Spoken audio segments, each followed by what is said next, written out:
Michigan 1-1, and the temperature 70 degrees. It has blossomed to beauty here the first day of 1983. Looking forward to calling Michigan UCLA. Now back to Tempe, Arizona.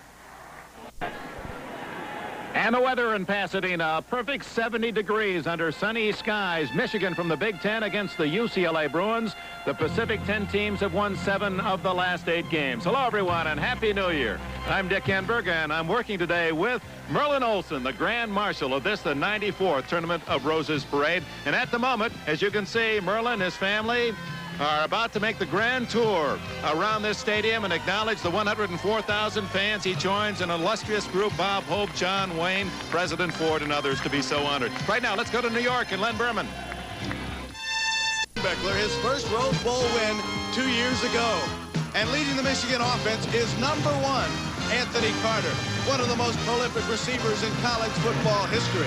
A 3-time All-American who averaged a touchdown every 4 receptions in 1982. And from the Pac-10, the UCLA Bruins, 9-1-1, and ranked 5th in the nation. Terry Donahue has played here but never coached in the Rose Bowl. After 7 seasons, he gets his chance today. And leading the potent Bruin offense is quarterback Tom Ramsey, the number 1 rated passer in major college football and co-MVP in the Pac-10. Earlier this season, Tom Ramsey riddled the Michigan secondary for more than 300 yards. Ramsey, Carter, Schembechler, Donahue, UCLA, and Michigan. NBC Sports presents Rose Bowl 1983, a preview of the 69th annual Rose Bowl, brought to you by Toyota, who remind you it's a good feeling to buckle up for safety. By Kentucky Fried Chicken, we do chicken right. And by the investment firm of Smith Barney. They make money the old-fashioned way. They earn it. Bathed in sunshine, Michigan and UCLA in the Rose Bowl. 104,000 fans, a huge birthday cake here in Pasadena. It's the 69th birthday of the granddaddy, and it figures to be a high-scoring game between the Big Ten Wolverines and UCLA from the Pac-10. The theme this year, rejoice. Oh, we can rejoice at the weather and what should prove to be a most interesting matchup. They've played 3 times now, counting this one. In this last year, Michigan dominated UCLA in last year's Bluebonnet Bowl. Then last September in Ann Arbor, UCLA down 21-0, rallied to upset Michigan 31-27. But this is the first time in the bowl. Now let's go to Bill McAtee. Of course, is a game of great tradition. UCLA and Michigan are 2 of the traditional powers in the Pac-10 and the Big Ten. But Terry Donahue is coaching here in the Rose Bowl for the first time. Bo Schembechler has been here 6 times, but won only once. And with the conferences becoming all the more balanced every year, how these teams got here this year was anything but traditional. To get a real perspective on this game, you have to go back a year and a day to Houston, Texas. New Year's Eve, 1981, the Bluebonnet Bowl. And the Wolverines had things very much their own way, ripping the Bruins 33-14. But then September 25th, 1982, after Michigan had jumped out to a 3-touchdown lead, UCLA stormed back. Tom Ramsey threw for 311 yards and 2 touchdowns as the Bruins beat the Wolverines for the first time. For Michigan, their season came down to this play. Against the University of Illinois, the Wolverines stopped Dwight Beverly on 4th and goal, saving a touchdown that could have sent Ohio State here today. Michigan won it 16-10. UCLA's road was no easier, facing what looked like impossible odds. The final game of the season against USC, with the combination of Arizona State beating Arizona and Washington State beating Washington, it came down to this 2-point conversion with no time left. The Bruins sacked SC quarterback Scott Tinsley and won it 2019, which brings them here today for the first time since 1976. We're minutes away from the kickoff of the 1983 Rose Bowl. In a moment, a look at 2 of the stars. We'll be back.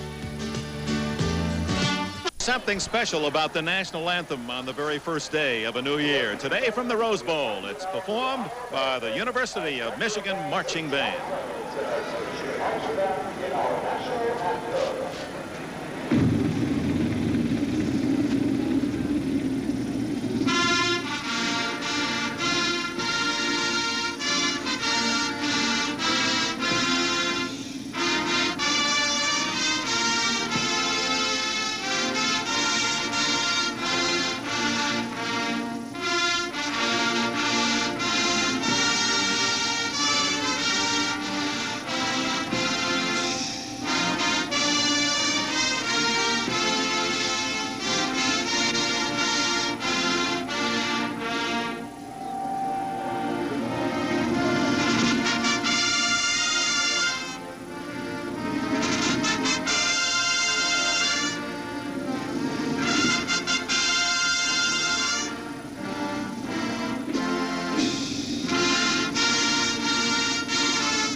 for the kickoff. The Michigan Wolverines and the UCLA Bruins. Merlin Olsen joining us in our broadcast booth. We'll be back with the kickoff.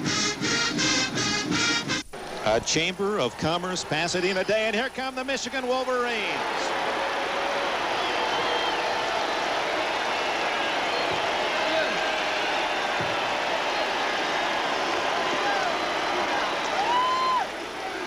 The Maize and Blue of Michigan, 8-3 on the Big Ten year. They clinched the championship the week before, meeting rival Ohio State. Were upset in the final game by the Buckeyes, and also lost earlier in the year in late September to UCLA. And interestingly, Michigan plays UCLA on its home field. For those of you who have not noted it, the Bruins, after a long relationship with the Coliseum in Los Angeles, this year moved their home field to this stadium, the Rose Bowl. So they're playing on their home turf.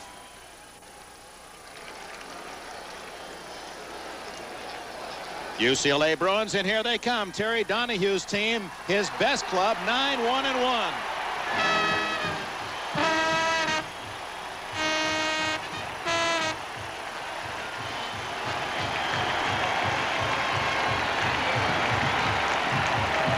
They were tied by Arizona and lost 10-7 to Washington. Just a handful of points away from a perfect year for the Bruins.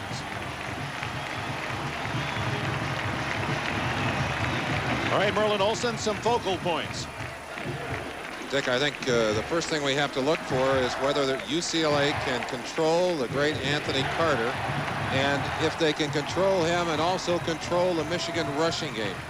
Michigan is certainly one of the great ground control teams in the country. Tom Ramsey, on the other hand, is going to try and have a hot day like he had before against them. Will his line give him time? Those are the questions we're going to be trying to answer, Dick. The Grand Marshal customarily is honored again by flipping the coin to decide who kicks off and receives. That honor has been handed off from Merlin Olsen to his 9-year-old son, Nate. There's Nathan, handsomely attired. He's been practicing all week and flipping that commemorative coin. And here's a great moment. The rose is the head.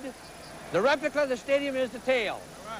Nathan Olsen is going to flip the coin. You Nathan's call it the air, and we're going to let it fall on the ground. Okay, Nathan. Head. Okay. It is a head. You get this coin, and you will be presented, each one of you, with a commemorative coin to keep. You are going President to of the receive, 94th right? Tournament of Roses, You Thornton fellas, Hamlin, you saw, congratulating the captains from both sides. Okay, all the captains will receive copies of those coins. And, of course, Michigan won the toss. They're electing to receive. UCLA will be kicking off. Referee and this mixed crew of Big Ten and Pac-10 officials. Referee John Presley has the teams ready to go, and we'll be back with this, the 69th Rose Bowl game, after these messages from your local station. A perfect day in Pasadena.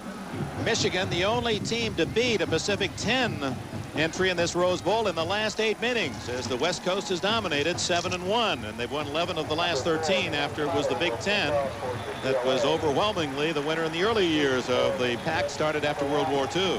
Nick, we've talked about the two players we're going to watch most, Anthony Carter and Tom Ramsey. But in talking to the two coaches, I think the thing that's on their mind is how much psychological advantage Michigan gets from that earlier loss to UCLA. That's been bothering Terry Donahue as he prepared, and of course Bo Schembechler has whipped his Wolverines with that reminder. Kicking off, Ken Potter, number 4 for UCLA. They have 2 place kickers. John Lee tries most of the extra points and field goals. And deep to return, Anthony Carter on the near side and freshman Steve Johnson on the far side. 70 degrees at kickoff. And we're underway. Potter moves it out of the end zone. So the Wolverines will open at their 20-yard line. The Maize and Blue, 8-3 on the year. And on offense for Michigan, Steve Smith is the quarterback. Freshman Dan Rice at fullback. Lawrence Ricks, 1,300 yards rushing on the year, all Big Ten performer. Vince Bean at one split end position. The All-American 3 times, Anthony Carter. Craig Dunaway, the tight end. On the first play, it's Ricks. The line of scrimmage, a 1-yard gain. Lee Knowles, number 85, one of the inside backers for UCLA with a hit. The line for the Michigan Wolverines and a couple of all Big Ten performers. There's one of them, left guard Stephen Humphreys. Dixon also made all Big Ten. Diorio the other guard. Stringer a tackle. James at the other tackle spot. Second down and 8 for Michigan.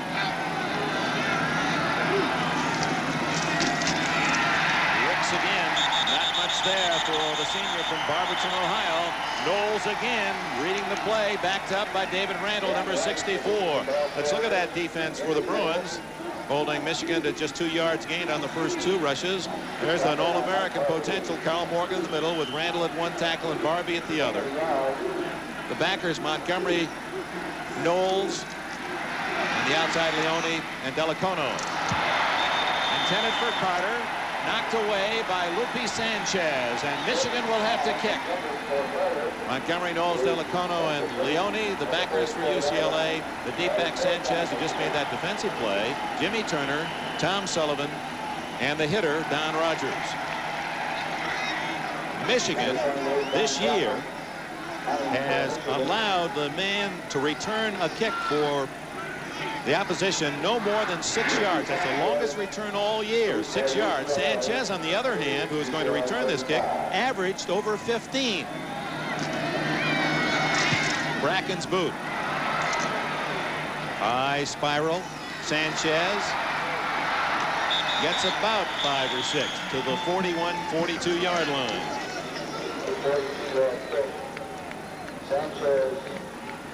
42-yard punt, 7-yard return. The offense for UCLA. All-American Tom Ramsey. Second team All-American. Bruno and Andrews, the running backs. Carney, Townsell, and Bergman, the tight end. The offensive line in just a moment. Kevin Nelson starts in the backfield. That's a surprise. He's a good receiver. And that's Nelson, number 3, breaking a tackle. He's out to about the 46-yard line. A gain of nearly 5 before number 50, Paul Gergash, can make the tackle.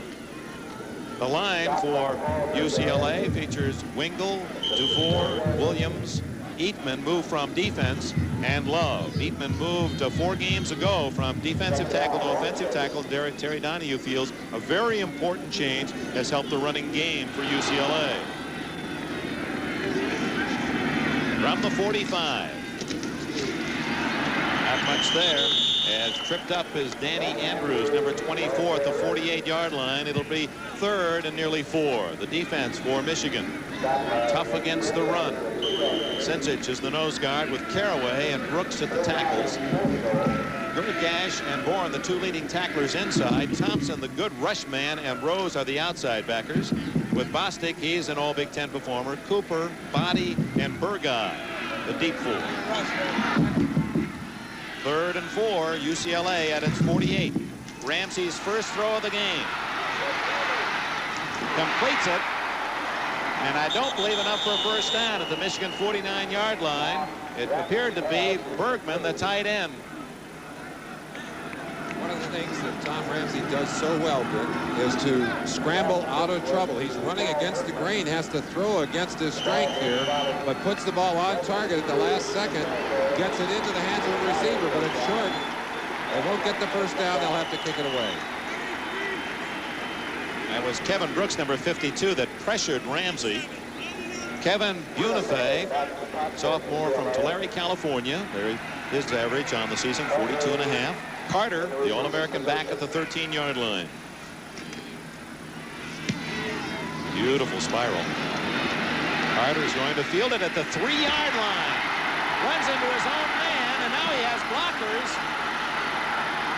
And if it weren't for a lot of white jerseys, his own teammates, he had a path on the far sidelines. He could have gone all the way. A 46-yard punt. 7-yard return for Carter. Michigan will have the football deep in its own end with 11:42 remaining in the first period. We have no...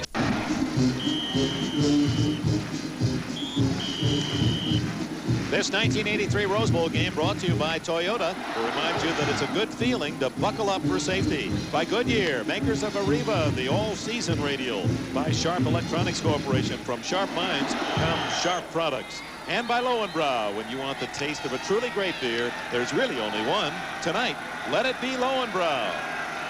Michigan and UCLA each with a possession, unable to move the ball. Now with 11:42 remaining in the first quarter, Michigan starts from its own 9-yard line. Lawrence Ricks outside, 15, 20, and bumped out of bounds. A first down at the 25.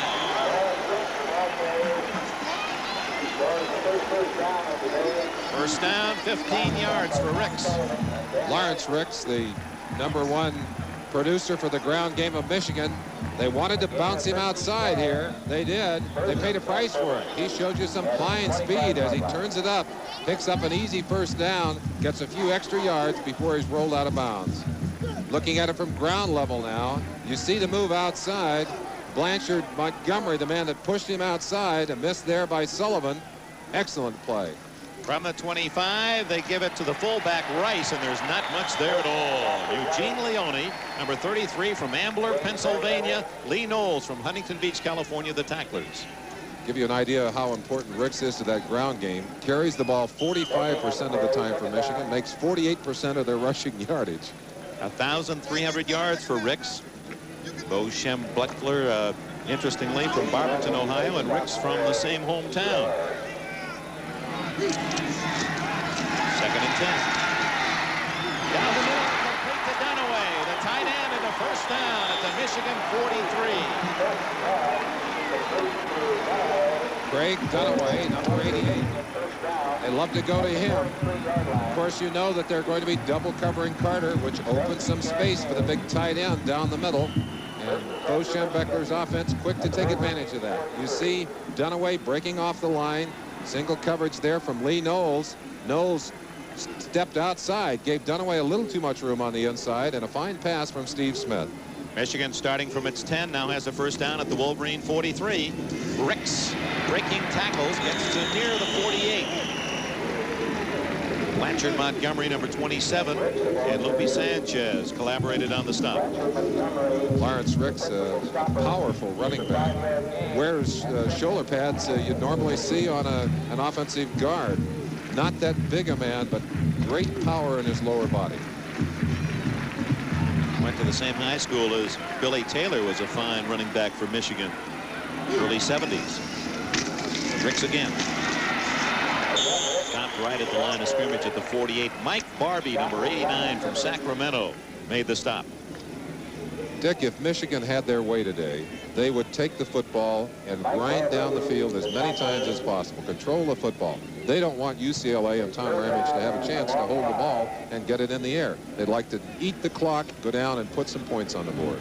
That's part of the interest in this game. You have Bo Schembechler, who likes to run it, likes to stop the run, and Tom Ramsey and the UCLA offense, obviously a great passing team.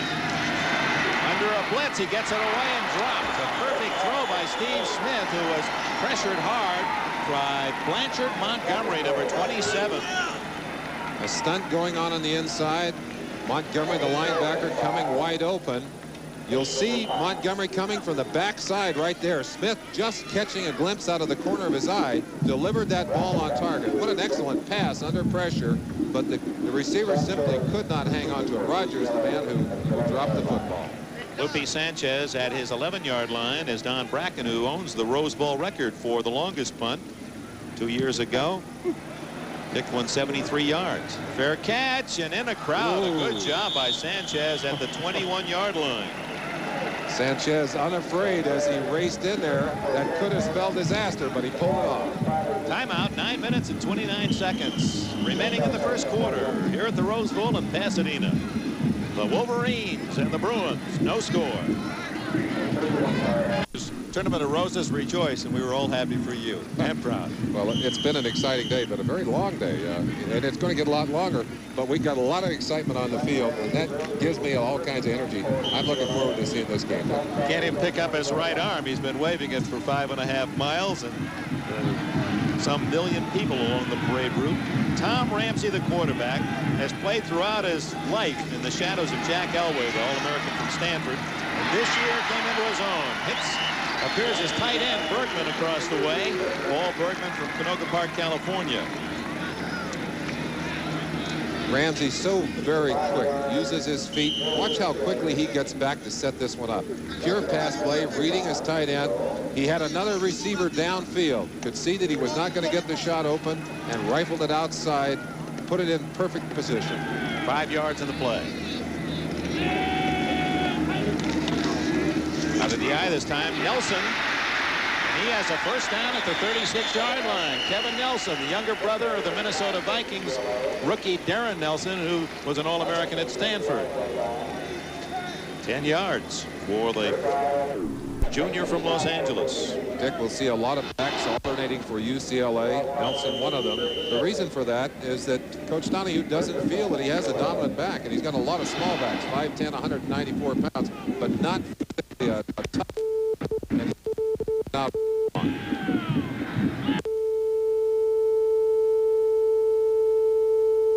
no score midway through the first quarter.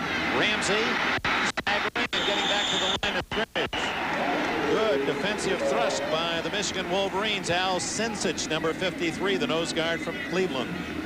One of the reasons that UCLA has played so well is because of the reactions of this young man, number 14, Ramsey. Look at that. Should have been knocked off his feet.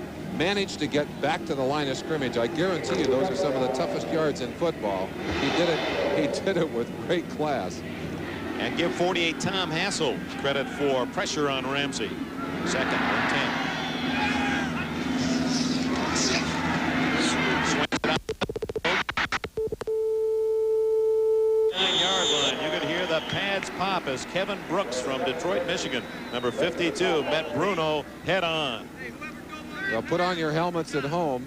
As Ramsey goes back, he'll look downfield, no receiver open, a little finesse pass to the outside. Number 42, Bruno. Now prepare for the crash, folks. Here it comes, right there. Oof, brutal. Kevin Brooks, number 52, a converted linebacker, flying to the outside. A big man, 6'7", 220 pounds, with 4.7 speed. Look out. Ramsey is 3 for 3, but for only 11 yards. Plenty of time. Complete to Townsell at the Michigan 45. First down.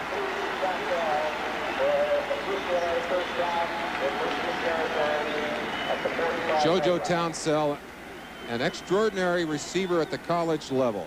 Has a great feel for patterns. Look at him. Look for the opening in that secondary, and has great hands, great concentration on the ball. Has made some catches during this year that are truly outsiding, and Ramsey knows how to get that ball into his hands. Number 57, Tim Anderson, made the tackle at the Michigan 45, UCLA and Wolverine territory for the first time. 6:48 left, first quarter. Ramsey to his tight end, Paul Bergman. He's all the way to the 27-yard line. 18 yards on that pickup, Dick, and one of the things that really impresses me about Ramsey is his ability to read the defenses and to get the ball to the target either with the right kind of finesse or, in that case, the right kind of zip. That was a pattern that had to be zipped in to big Paul Bergman, and he just laid it in there like a fastball. Ramsey now 5 for 5, hitting Townsell for 16 and now 18 for Bergman. Deepest penetration by either team. A quarterback draw. Ramsey to the 23. Extricated himself from the grasp of number 52, Kevin Brooks. And finally the tackle by Winfred Carraway, 63. In today's game, Toyota will present a special trophy and a $1,000 scholarship to the most valuable players. Later in the telecast, we'll let you know who those outstanding stars of Michigan and UCLA are. I think that was a page out of Michigan's playbook. They love to run that quarterback draw. Ramsey trying to give them some of their same medicine. Second and 5. Number 24, Andrews. No hold off right tackle, so he made a nice little slide inside to the 20, short of the first down by 2, maybe 2.5. Al Sinsich made the stop. A lot of responsibility for Sinsich, nose tackle. He's got to crack that cup. One of the differences in this team is Danny Andrews and the rushing game. When they played earlier, when these two teams played earlier, UCLA was not able to rush the ball. It looks like they're being able to get some success in the running game today. That's not good news for Michigan fans. Big play. Third down, about 2.5. Ramsey. Oh, wide open is Bergman, and he's all the way to the 10-yard line.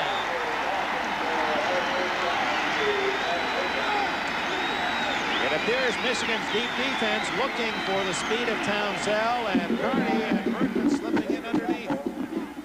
The much publicized deep threat, the bombs, they're shutting that off. They're hoping to let these go underneath and then come up and knock the ball loose.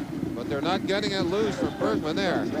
One reason that Bergman was so wide open, look at the coverage and the pressure they're putting on Townsell down deep. Townsell breaking to the outside.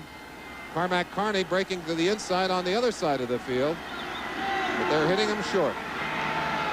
They could get a first down by inches without a touchdown. Frank Cephas, number 46, his initial carry. Junior from Newark, Delaware, gets the ball to about the 8-yard line. Kevin Brooks being attended on the Michigan sideline. Looks like he may have gotten a finger in the eye, Dick, the way they're checking him there. Terry Donahue's UCLA Bruins have moved from that punt return position after Lupe Sanchez gambled coming up for the ball. That gathered in at the 21-yard line, steadily moving downfield. Now 2nd and 8 for the first down, 8.5 for a touchdown. Andrews dragged down for a loss by Paul Gergash, number 50, the All-Big Ten linebacker. I asked Tom Ramsey to name the players that impressed him most on this Michigan defense. The first name he gave me was Paul Gergash. He said he's so quick on the inside, such a good nose for the football. It's very tough to fool him. You saw that there as he read the play very quickly and then ran right with the running back to knock him down. From Lakewood, Ohio, Gergash, 35 consecutive starts. Now a pass situation. 3rd down. Down the middle, and a flag goes down as Bergman, the intended receiver, was hit prematurely.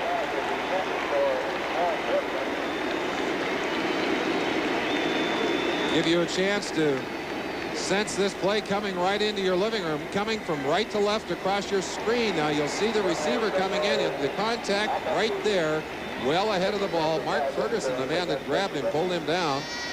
Tom Ramsey being given the option here, and obviously will take it. It'll put them in a good position, very close to the goal line. Defensive pass interference. First down. Let's look at it again. The rule, again, the same. You simply cannot make contact with that receiver when the ball is in the air before he has a chance to take the ball. No question about it.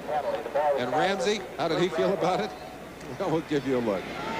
Quarterbacks will take their yardage any way they can get it. Ramsey said, hey, you can't interfere. Hey, you can't let it get away with that. Okay. First and goal outside the 2. This is Nelson. He has knocked out of bounds. He was as close to a touchdown as you can get. They'll mark that one just inches away. Some good defensive pursuit. Gergash and Thompson when it appeared that Nelson had the score. Robert Thompson, number 99. Gergash, number 50 there. But it's really Thompson. No, it isn't. It's Gergash from the inside with a polish job by Thompson to get him out of bounds. But he's very close. About 3/4 of a yard to go. And this is where UCLA will miss one of their tight ends. And Burness Scott, number 37, came in late. And they could see they're going to not get the playoff in time. So Ramsey elects to call a timeout with a ball inside the 1-yard line and no score. 3:34 left, first quarter. Gabriel Mountains offering a backdrop on the 70-degree day. Happy New Year from Pasadena. Tom Ramsey, the quarterback, less than a yard from a UCLA touchdown in this scoreless first quarter. Sneaks it. And no signal yet. They say they stopped him just shy of that final strike. Now,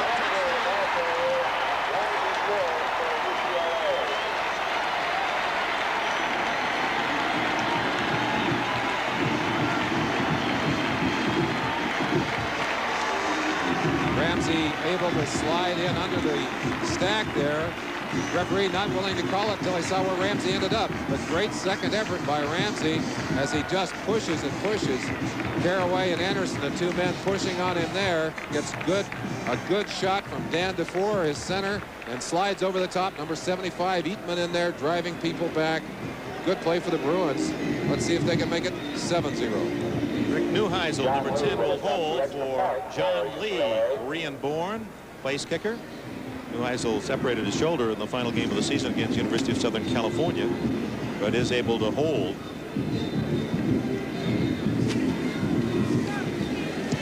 Lee's try is perfect, and with 3 minutes and 27 seconds remaining in the first quarter, the UCLA Bruins of the Pacific 10 have taken the lead.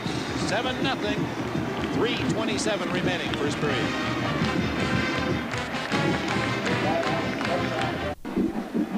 Thirteen plays, 79 yards for UCLA in a bit more than 6 minutes. Ramsey, who scored 6 touchdowns on the ground himself during the course of the year, with a payoff, and UCLA leads 7-0.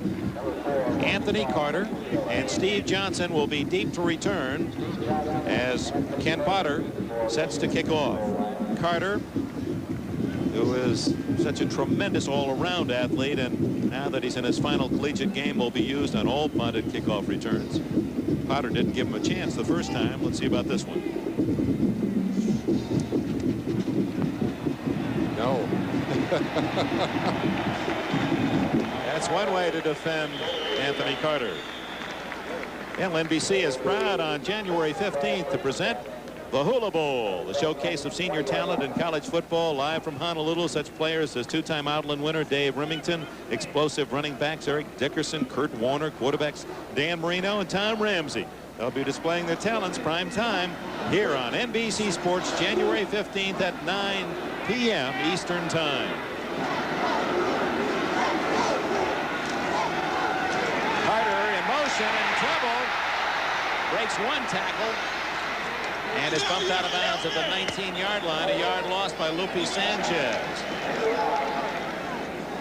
Neil Delicano, the man that confronted him, but Carter showing his extraordinary quickness. Now watch this. Delicano has got him dead to rights. A little stutter step, a little bit of power to the outside, and Carter turns a sure loss into a small gain, or perhaps a short loss. Actually, he's a yard behind the line. But what looked to be a short 10-yard loss, he's able to get back to almost the line of scrimmage. Second down and 11 for quarterback Steve Smith. It's Ricks. No, Smith himself who keeps, and he is smothered in UCLA blue.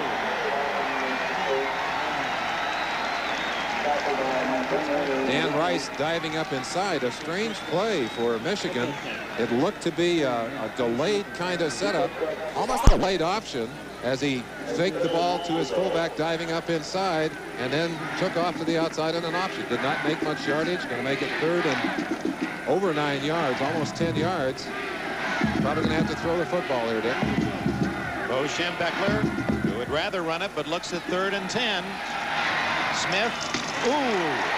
Dan Rice, as he hit by Lupe Sanchez at the 23-yard line. Now Rice, the fullback, 3-yard gain, and Sanchez from Visalia, California, makes the play. Lupe Sanchez starts his responsibilities on the line with a bump on Anthony Carter. Reads the play and levels Dan Rice. A very physical secondary for this Bruin contingent, and they'll come up and knock the ball loose. That was a heady play by the junior Sanchez. Don Bracken in to punt, and Sanchez drifts back to his 40-yard line. 7-0 UCLA. 2 minutes left, first quarter.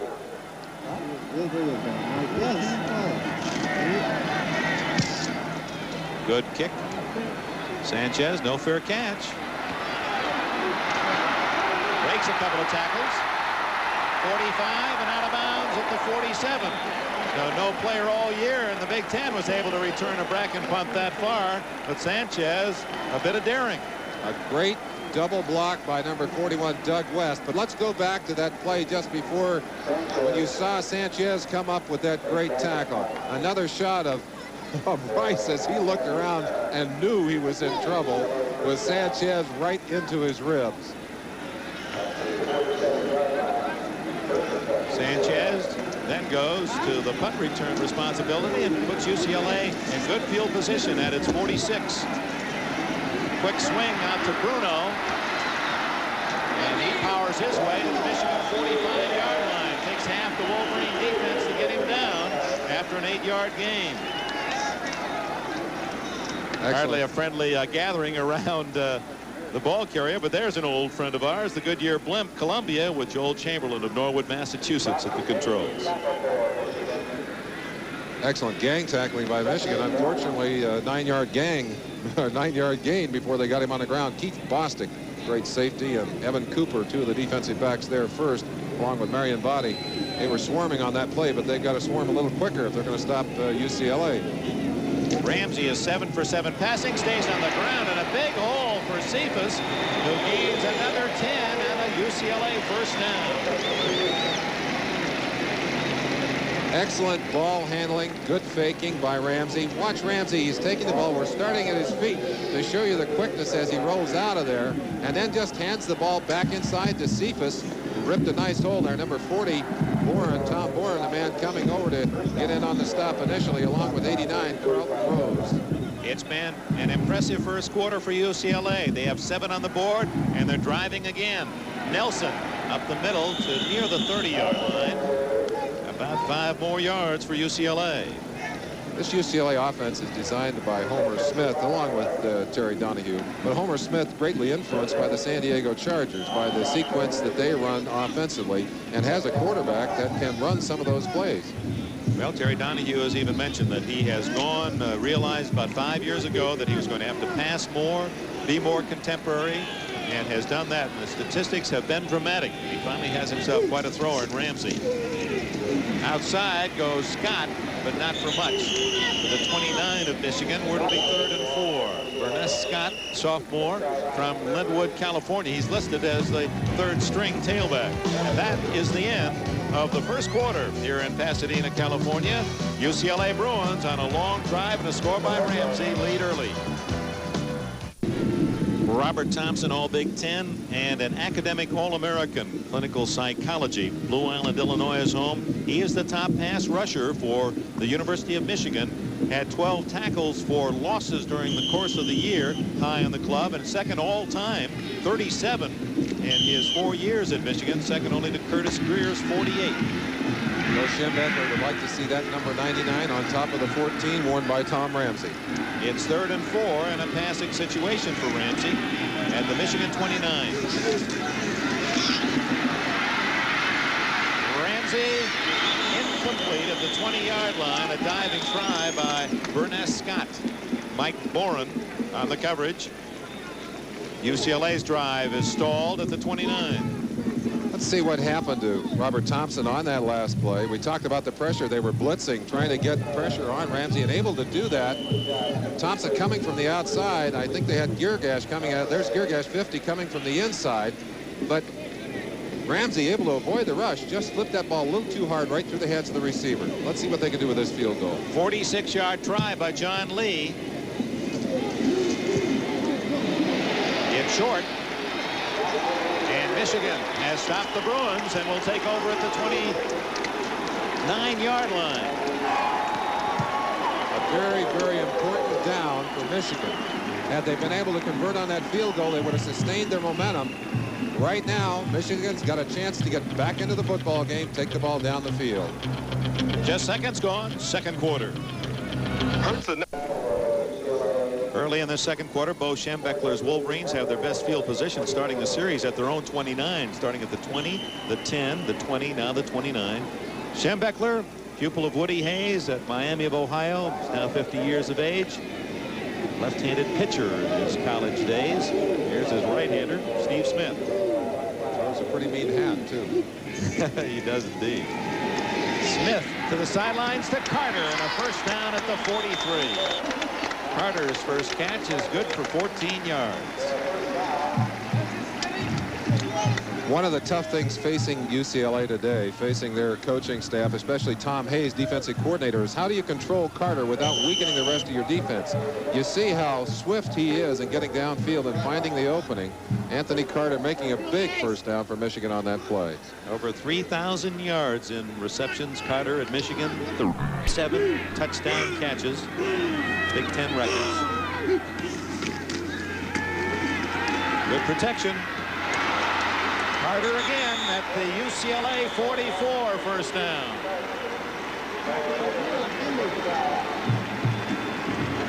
Anthony Carter in traffic, catching a bullet of a pass as he just breaks down into a little hook pattern.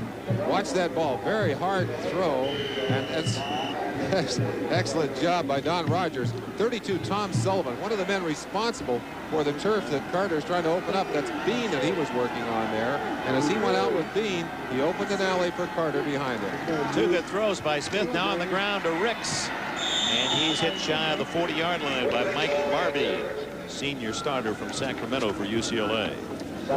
Michigan coaching staff talks about Steve Smith in much the same way that I think UCLA talked about Ramsey a year ago. They feel he's making that kind of progress. Needs to take the next step upward now. Of course, he can do that if he can learn to read defenses effectively, learn to sense the rush, learn to take advantage of the opportunities offered to him by the defense. Smith, a junior from Grand Blanc, Michigan, an excellent runner. He has 4.5 speed. He may be the fastest back on the Michigan squad. He's going to use it here. Oh, trying to cut at the 35. He goes down a couple of yards short of the first down. Well, brings up a question. Michigan plays on a home field that's an artificial turf. They're playing on grass today. Dick, the only other game they've had in this entire season on natural turf was against Notre Dame, and they played lousy football by their own admission. Little quarterback draw here. Planned play by Smith. Now watch him as he tries to cut off the inside foot right there, and just simply could not hold the cut on the inside foot. You can do that on artificial turf. Big play for the Wolverines. They give it to Ricks, and he's toppled shy of the first down. Knifing through was number 51, Tommy Taylor, for Terry Donahue's Bruins. Taylor from Chattanooga, Tennessee. Did he submarine? And they're going to go for it on a 4th down, just about a yard away from it. Anthony Carter checks in with a play. Schembechler sending them in from the sideline. Milt Carthens, number 83, tight end, comes out. Trailing 7-0. Schembechler goes for it at the Bruin 35 on 4th and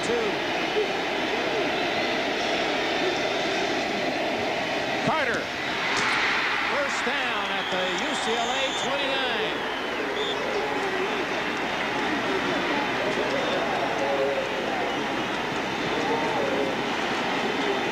Bo Schembechler normally plays it pretty close to the vest. Terry Donahue's shaking his head. He said, why is he going to go for it there? But of course, he's got Anthony Carter, number 1. Steve Smith shot that ball out there. Anthony handled it beautifully. Many nicknames for Carter, number 1, so they call him Ace. Stands for the 1, and also the fact he is just that. Ricks diving to about the 23-yard line. Don Rogers, the tackler, gain of nearly 8. Michigan with a drive, and Carter's 3 catches certainly instrumental in their ability to maintain possession. Dick, a very cleanly played ball game so far. Only 1 penalty so far in the game. Few mistakes on either side. Both teams seem to be playing excellent football. 7-0 UCLA, 11:35 left in the second quarter. Ricks again, and he appears to have the first down inside the UCLA 20. 86, Ron Butler, up off the bottom of the pile. Greenville, North Carolina, his home. Butler's been out of the lineup with an injured knee. Happy to be healthy again so he can play in this Rose Bowl. Officials are going to measure that one. It's going to be very close. Gives us a chance to identify the officials. The referees John Presley, Tom Manning is the umpire. Head linesman Ray Highsmith, line judge Tom Bonner, field judge William Fetty, and the back judge Mike Nevin. First down, Michigan. You know, in 1970, Bo Schembechler didn't make his first Rose Bowl game because he suffered a pregame heart attack. Open heart surgery paved the way for Bo's successful recovery, and in recent years, he has joined forces with our good friend Bob Hope in seeking corporate sponsorships for the Bob Hope Heart Research Institute. The focus of the Hope Heart Research Institute is the prevention of heart and blood vessel disease. Deflected and intercepted by Rogers at the 19-yard line. UCLA has the turnover.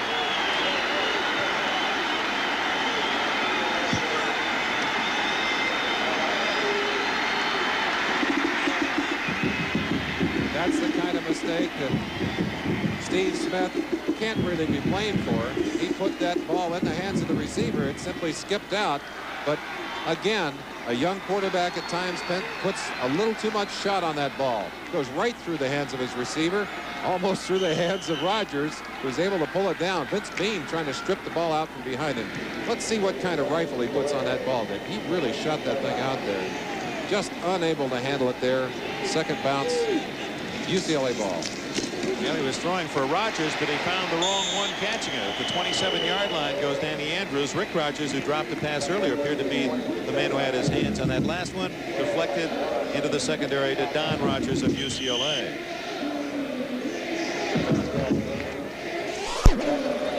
Turnovers on the year. Michigan, opportunistic, 14 in the plus department. UCLA, only 3, +3. Second down and 3. Cephas, nothing there. Junior from Delaware. He had a good job on the defensive right side of the Michigan line. We pause briefly for station identification. This is the NBC Television Network. Go for it. WDIV Detroit. From the Rose Bowl in Pasadena, Dick Enberg with Merlin Olsen. 10 minutes, 11 seconds remaining in the first half. UCLA scoring the game's only touchdown, a 1-yard dive by their quarterback, Tom Ramsey. The Bruins have just stopped Michigan on a pass interception. It is 3rd and a long 2. And a first down for Nelson.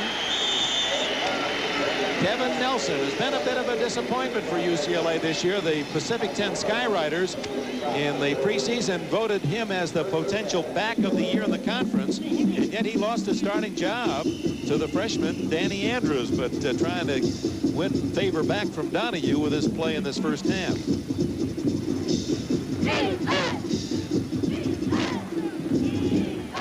Trying to get a little fire into those Michigan defenders, get them to stop UCLA here. First down from the 35.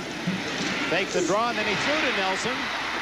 That was an interesting call. First down at the 48. Fake to Nelson, who was hit, slipped through, and then Ramsey pulled her back and fired to Nelson on the pass. Nelson may have taken a shot on that play as he heads off, but Ramsey, watch him. He's going to look first to his left, looks downfield. Now Nelson ducking underneath. Ramsey finds him with a little quick toss there. Does an excellent job of finding an open space in that pocket. Lots of pressure. Ramsey able to avoid it on that play. UCLA 8-6 in the first downs, has another first down at its 48. Andrews tripped up at midfield. It'll be second down and 8. Mike Boren, the junior from Columbus, Ohio, made the Michigan tackle. He was the #1 tackler this year for the Wolverines with 160. Talking to Homer Smith about this defense that his UCLA offense is facing today, he said the first thing you see when you see film of Michigan's defense is the kind of quality coaching they have, the kind of discipline they have as a defense. They have excellent techniques, unusual techniques. They really are playing with 5 linebackers up front, counting on their quickness rather than physical strength and size. On second and 8, Ramsey pumping. Couldn't find his man at the 35-yard line. Townsell lost his footing, and a pass that looked as if it might have interception written on it. This turf is excellent. You've got great footing out there, and Townsell just found a slick spot there as he kind of tripped on himself. Watch him here. His feet are going to go right out from underneath him. He tried to put the brakes on to get back to that football. A shot of Ramsey now. You see the quick fake by the quarterback. Almost a pitcher's motion. Boy, he gets that ball away in a hurry, and he was sorry it was dropped too. Third down and 8.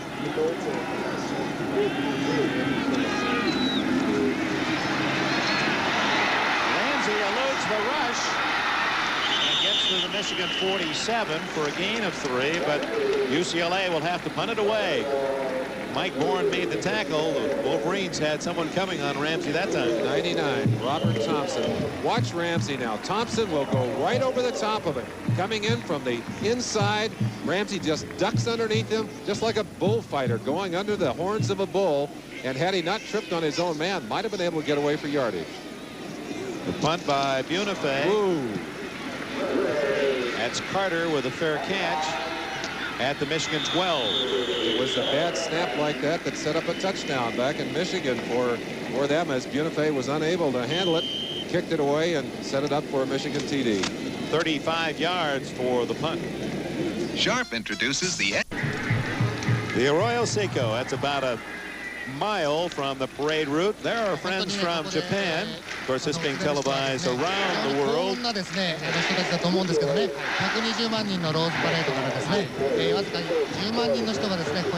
we thought it might be fun for you to hear them call this first down for Michigan from its 13-yard line, the Wolverines ball.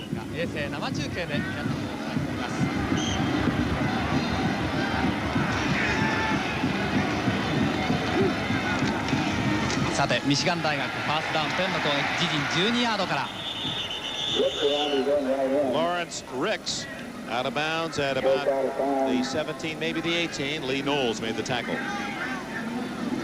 Along with Japan around the world enjoying this 69th Rose Bowl renewal. From A to V, Australia to Venezuela.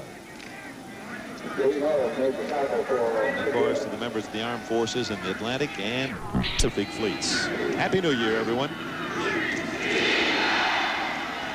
Smith with a little swing. Ricks at the 20-yard line. Swarming defensive play again by the Bruins, led by Carl Morgan, their all-conference nose guard from Houma, Louisiana, and Neil Delacono. He's also from Louisiana. Baton Rouge decided to migrate west. Delacono, one of the coming stars on this defense. Interesting that Michigan, although it runs a fine draw play, has, in this season anyway, really never been able to get their screen plays to work. Art Bellardos carrying plays in. Both coaches sending messenger guards in or messengers in with plays. 3rd down and 6. Smith going to run it, has some room. Ooh, is he hit at the 26-yard line. Rogers again. Don Rogers, he just sacrifices his body, and Smith unable to get up. Don Rogers said that Kenny Easley, who was the great All-American, taught him how to do this. That's that delayed option again. You saw the little delay there, fooled UCLA, but watch coming from the left side of your screen, number 7, right there, Don Rogers. He said when they come into your turf, punish them. They don't want to come back. I don't know if Steve's going to want to go in there again or not. Well, in the game at Ann Arbor, a Rogers tackle on Anthony Carter sidelined the Michigan All-American for part of the game. Smith coming off the field momentarily. That will put Dave Hall, number 7, into the game in his place. Hall has not played a lot of football. That certainly would be a blow if Smith was unable to continue. Looks as if he's all right. Hall from Livonia, Michigan, is a junior. He made a brief appearance in the 1981 Rose Bowl game. Good all-around athlete, also a member a year ago of the University of Michigan basketball squad. Is he a triathlete, Dick? Triathlon? No, not a decathlete. Junior decathlete, yes, indeed. Finished 2nd in the nation as a junior decathlete. Ricks out to about the 29-yard line. Well, every time a Wolverine player goes down with a ball, there's about 5 Bruin jerseys on him. That time was Barbie up front and Sullivan from the safety spot. One of the marks of a great ball carrier is the ability to stay behind the blockers, to set the blockers. You get a feeling for that. Stephon Humphreys, number 76, out, gets a good block. Rick's in behind him. But boy, he ran into a whole stack of blue jerseys. Watch the shot here from Dunaway, the tight end, number 88. Using his hands and body to try and get a piece of that one. Whistle sound, maybe too much time for Michigan before they executed the play. And of course, with a new quarterback, Hall, things are not going to operate quite as quickly nor as efficiently. Steve Smith is not far from that sideline. They're checking his ribs, I believe. They've got him down next to the bench there, and the doctors are peeling his jersey off of him. Michigan quarterbacks wear as part of that shoulder pad almost a flak, a jacket to protect against hits like that. But that was a vicious open field tackle, clean but hard by Rogers. You can see the pain. I think he's got a rib problem. It's still second down. Movement before the snap with the call. So it's second down and 12. Michigan trailing 7-0. 5:45 left in this first half. David Hall to Carter. Now, you don't have to be a Phi Beta Kappa to know the number to look for downfield. That number 1, Carter, who has his 4th catch of this first half.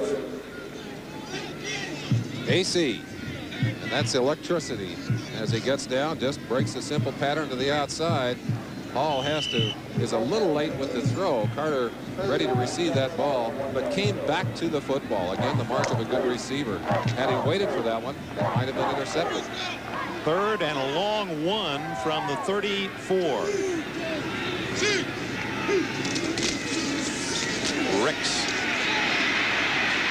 has the first down, I believe.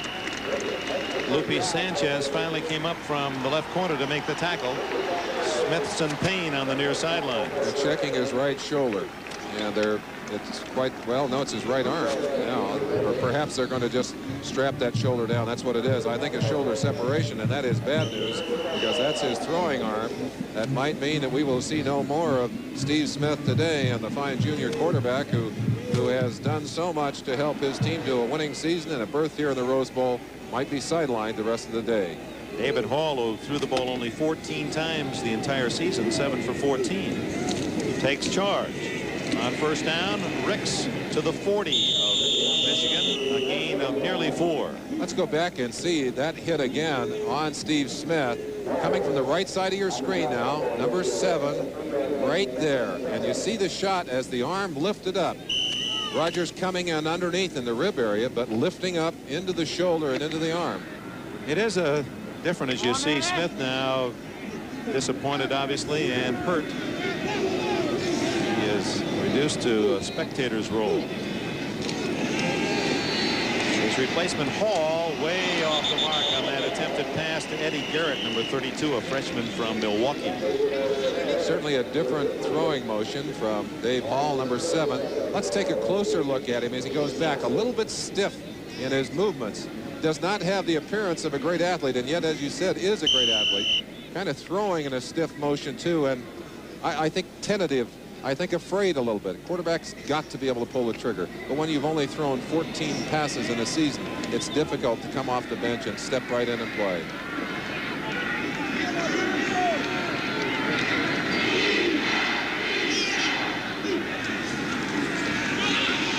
Ricks down in the backfield at the 36-yard line. Blanchard Montgomery, number 27, was in there.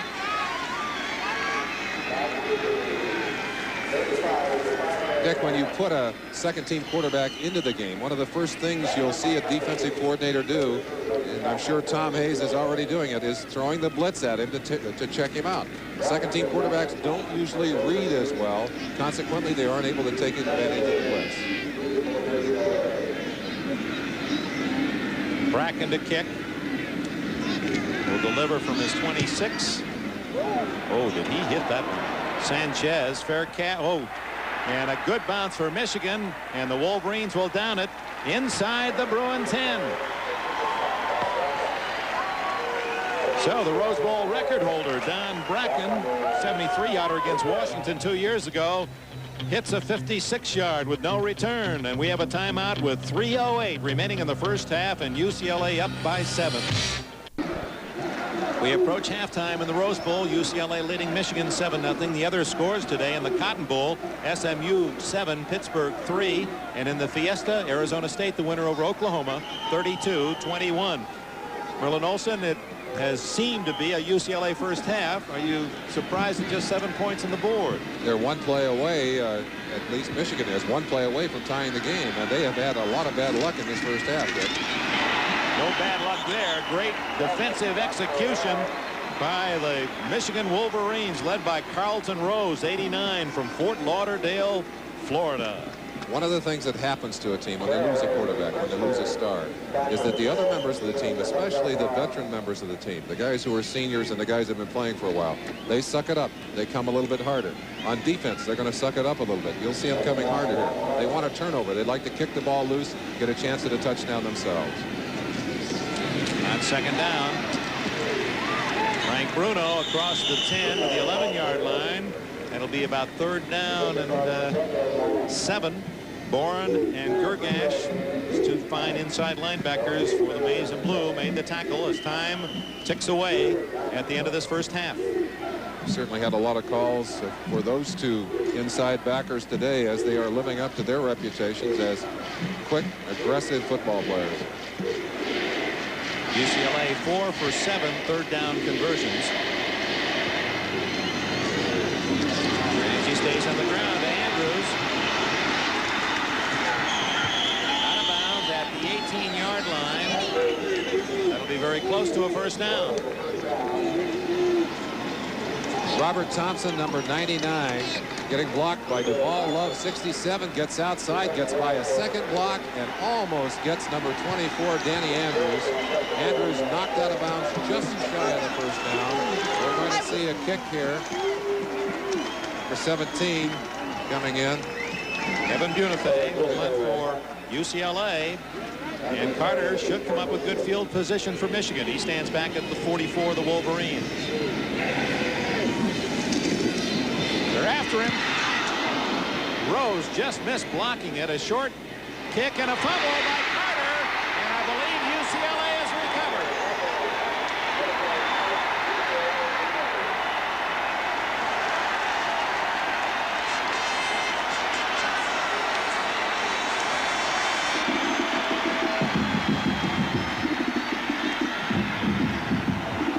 Hits or Durden, one of the two backup.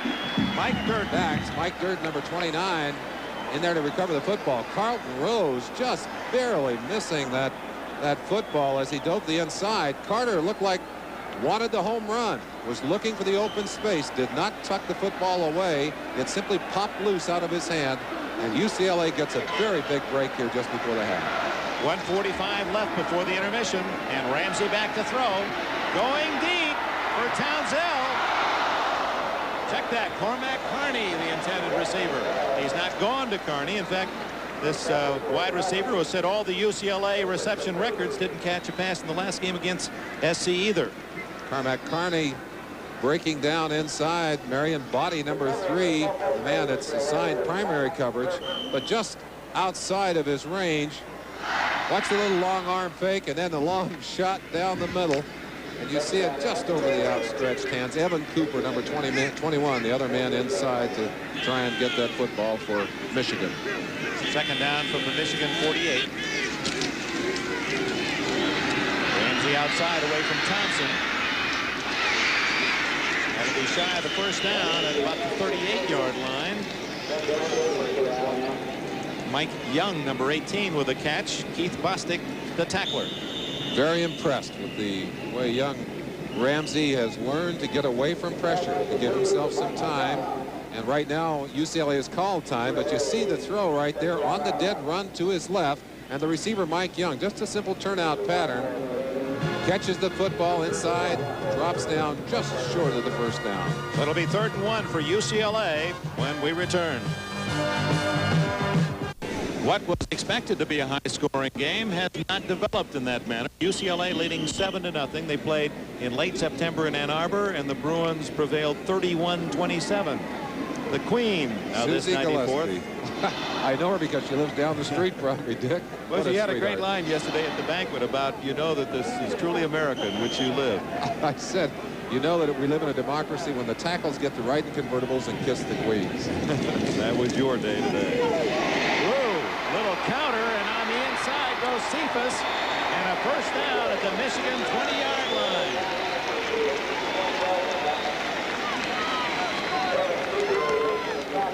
So the Bruins with 1:15 left trying to add to the 7-0 lead. 17 yards on that carry. UCLA taking advantage of the aggressiveness there of the Michigan defense. They read pass and came in a hurry, and Cooper and Gergash over to make the stop, but a fine game. at the 30-yard line. And credit the play to Robert Thompson. Thompson with a couple of near misses earlier in the game. That one was not a miss as he finds himself in there on top of number 14, Thompson. There's my good friend Thornton Hamlin, his wife Peg. Done a marvelous job of putting together this Tournament of Roses. Its theme of rejoice. 1:01 remaining in the first half here at 7-0 UCLA. Now let's go to New York and Len Berman.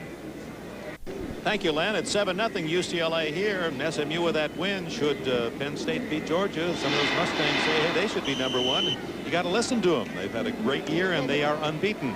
Here at 7-0, how important is it that Michigan stops UCLA in this closing drive? Be a real emotional high for them and bring them out in the second half with the edge if they can stop them here. They can't afford to let UCLA score on this drive. Paul Bergman, the tight end, with another reception for the Bruins. It was his key catches on the touchdown drive in the first quarter. No huddle. They're coming right back at them. 45-44. See the seconds. That's the official clock. Third down. And that one thrown away. Burguy with good coverage. Jerry Burguy, the senior from Ottawa, Ohio, on Cormac Carney. Jerry Burguy picked on a little bit in that Ann Arbor game. Does not have the speed of some of these corners, but boy, he sure has good reactions. Right on top of the football, on top of Cormac Carney, doing a good job of knocking that ball away. We're going to have a field goal attempt here by number 25, John Lee. Lee missed one earlier, and this too is critical. Michigan would love to bat this one away or see it fall short as Lee's earlier tried it. He missed from 46. This one would be from 40. It's long enough. It's good.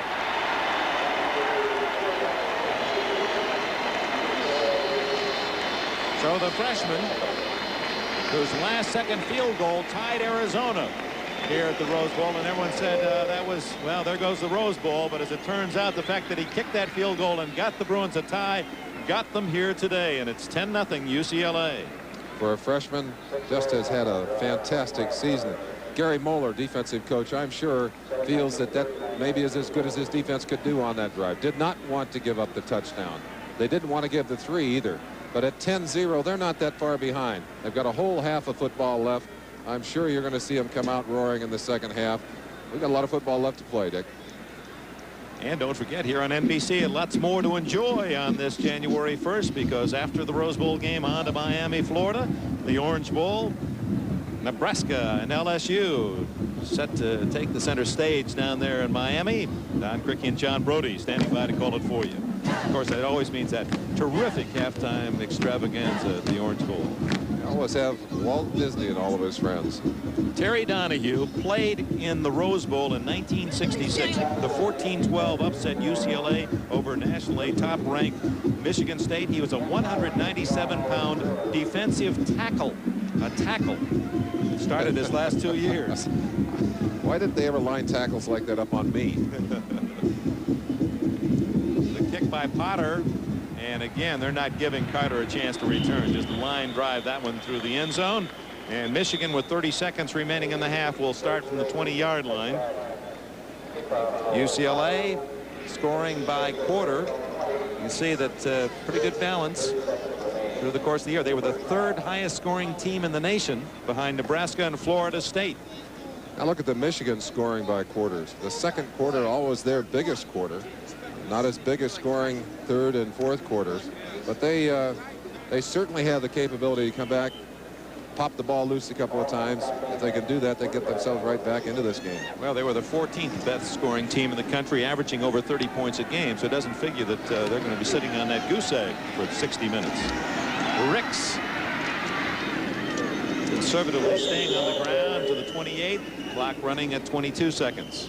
Dick, one thing that UCLA has been able to do on all 3 kickoffs, the ball has gone out of the end zone, and with a returner like Carter, who averages over 17 yards every time he touches the football, they've saved themselves a lot of yardage in the process. David Hall, lanky 6'4", talking with his head coach Bo Schembechler. Bo has been good-mannered and a happy person. I've had the feeling throughout, Merlin, that he really thought his team would win today. He said it publicly, and that's not like him. I think one thing that's helped his teams in bowl games is that he has become less intense and has ground them less. I think backing off a little bit. They feel that their field house back there, the fact that they've been able to practice has helped them. I'm sure that's true too. But I think that when Bo was so intense for those games, he wound his teams too tight. It was difficult for them to play. Well, what a record. In 14 years in Ann Arbor at the University of Michigan, his teams have lost a total of only 27 games. That's less than 2 per year. And he's back in the bowl for the 7th time. He's a real coach. He certainly has the respect of all the coaches around the country, too. And the respect of his players. Indeed. Well, yesterday at the luncheon, he said, well, I don't want to get all angry now. I asked him a tough question. He said, you know, my father, Woody Hayes, and I brought a chuckle. He has some of the same fire in the furnace as the former head coach at Ohio State. Hand off with a flag down. Rice has a first down at the 33, and that's only the second penalty flag that we've seen this afternoon. An extremely well played first half. 2 penalties and 1 turnover. Most unusual for an emotional game like this. UCLA offside, and they gained about 5 yards. So it really doesn't matter much what Michigan does. It did stop the clock with 16 seconds left.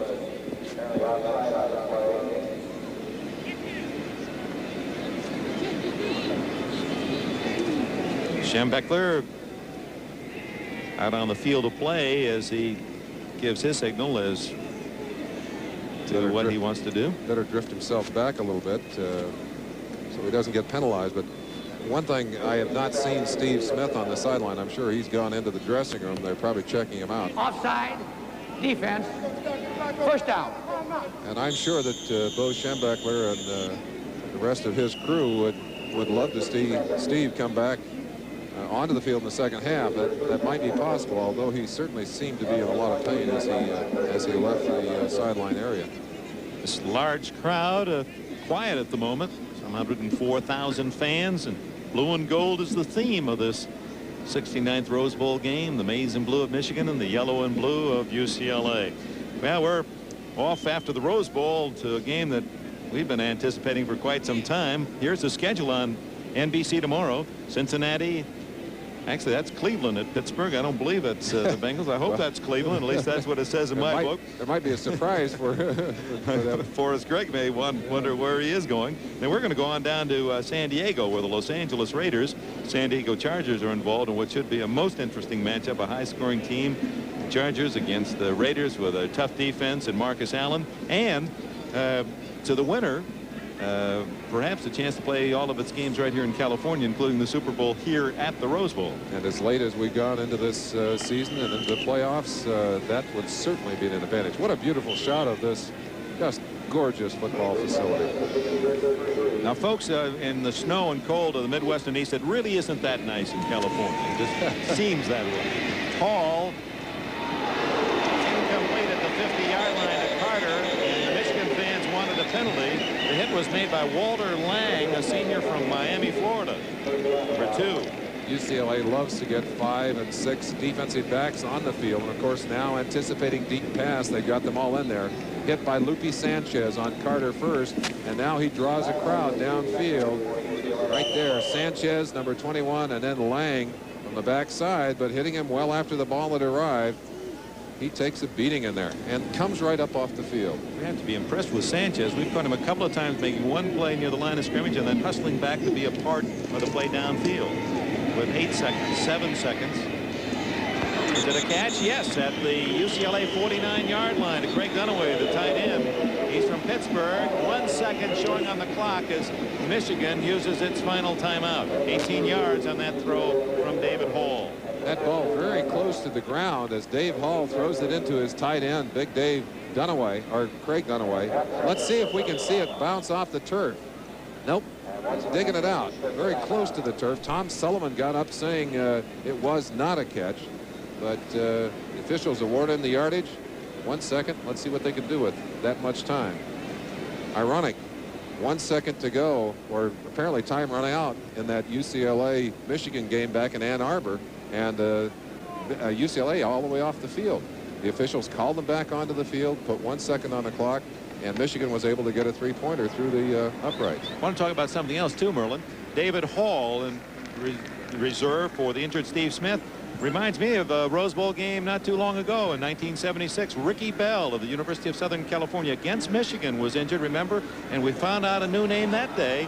Charles White, a freshman, came in. He rushed for nearly 150 yards and scored a touchdown, and USC defeated Michigan that afternoon. I think Michigan saw Ricky Bell go to the ground and said, well, there goes the load off our backs, and all of a sudden out of nowhere came Charles White. Terry Donahue contemplating just what Michigan might try here. It's fairly obvious. They'll probably send their speed deep and throw in high and long and hope to get either a defensive call, interference, or a ricochet touchdown. Let's see how deep those defensive backs get. 10, 20, almost 22, 23 yards and dropping back. Yeah, it won't matter. As coming in is Blanchard Montgomery, number 27, the senior from Granada Hills, California, makes another big offensive play, and that's the end of the first half.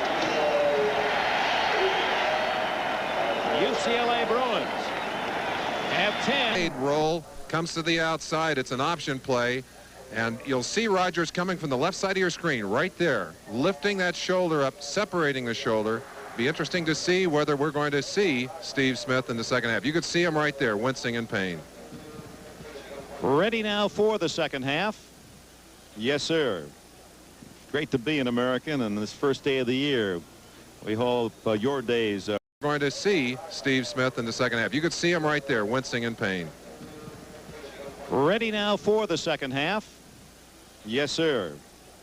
Great to be an American on this first day of the year. We hope your days are joyous in this 1983. Here are the statistics. First half, Michigan actually one more first down, and total yardage, UCLA with just 29 more yards, but it seemed that the Bruins had a bigger advantage in the game's play.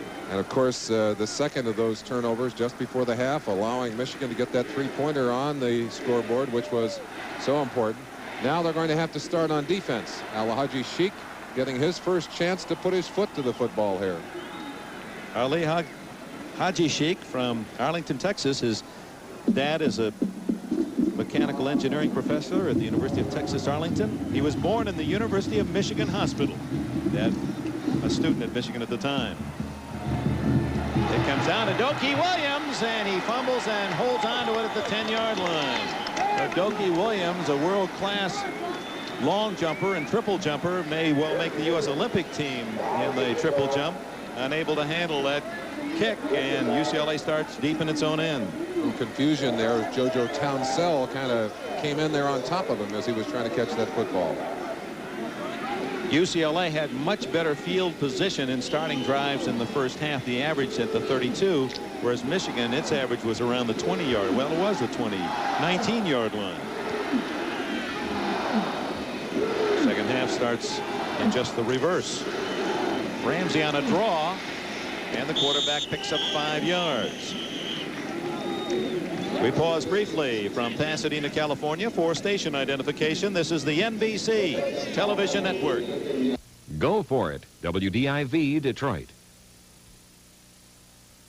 He said Mel Allen called the first telecast 30 years ago. Well, how about that? UCLA 10, Michigan nothing. Start this second half. I know Mel's watching back in New York.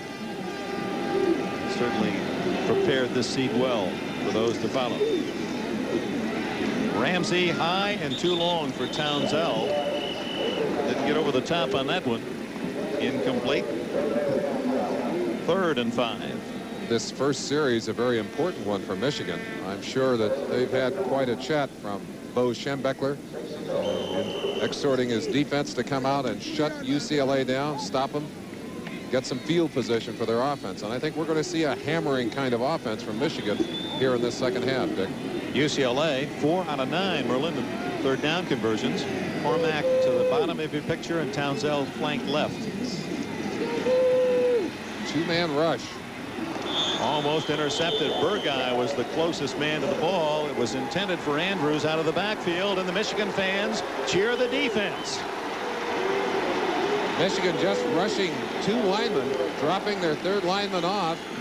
covering receivers, confusing a little bit for Ramsey, who threw it away. Carter at the other end.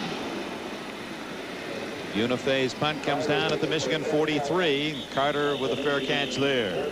Lupe Sanchez was right on top of it. So Michigan has the ball for the first time in the second half after a 42-yard punt. No return. Hope you'll be with us for the Orange Bowl tonight. Then tomorrow, NFL action. Cleveland at Pittsburgh. Cleveland battling to get into the playoffs. Pittsburgh is there. Buffalo and New England. The winner of that one into the playoffs. The loser is out. The Jets at Kansas City. Cincinnati at Houston. Then at 1:30, Miami and Baltimore. Key game for Miami. They're looking for home field. The Raiders in San Diego. Merlin and I will be down at San Diego Stadium, and Denver at Seattle. All tomorrow on NBC. Carter in motion, and here he is in the sweep. And UCLA read it well. Drops him for a loss of 2. Lee Knowles, 85. Inside backer from Huntington Beach, California, made the play. UCLA knows that Carter has got to get the ball from Michigan if they're going to get Carter. He's got Lawrence Ricks, number 46, in front of him. But great pursuit from number 85, Lee Knowles, and great swarming from the rest of the defense. You see the block there by Dunaway, forcing his man outside, but that was good play as it drew the blockers. And look at all those blue shirts in on top of Carter. David Hall is the quarterback for the injured Steve Smith. And he throws it behind Carter and complete at the 45-yard line.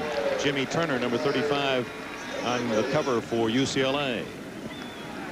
Turner doing a good job over there of covering, but the timing is just not there. You can sense that Hall is just not comfortable with that responsibility, not throwing the kind of patterns that Steve Smith threw earlier, and his presence out there would indicate that that injury is severe enough to keep Smith out of this game for the second half. And as we said, a real blow to Michigan.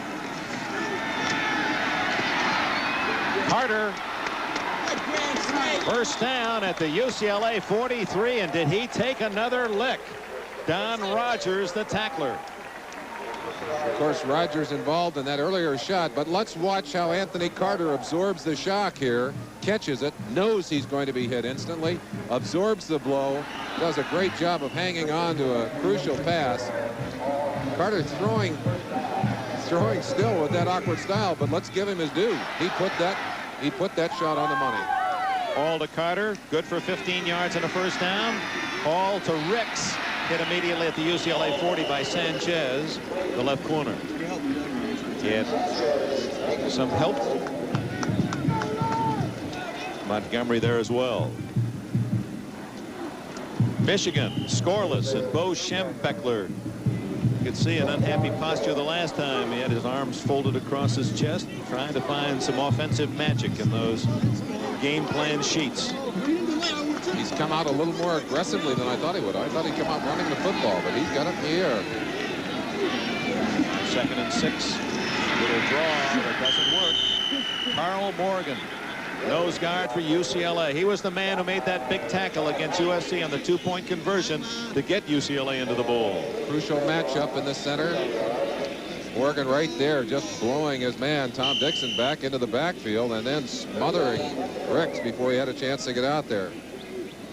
And we have 3 academic All-Americans featured in this game. We've talked about Robert Thompson, number 99 on defense for Michigan. Cormac Carney, an All-American academically as well for UCLA. So is number 76, the left guard of Michigan, Stephen Humphreys. Want to talk about him when we get a chance. This is a big play for Michigan, 3rd and 10.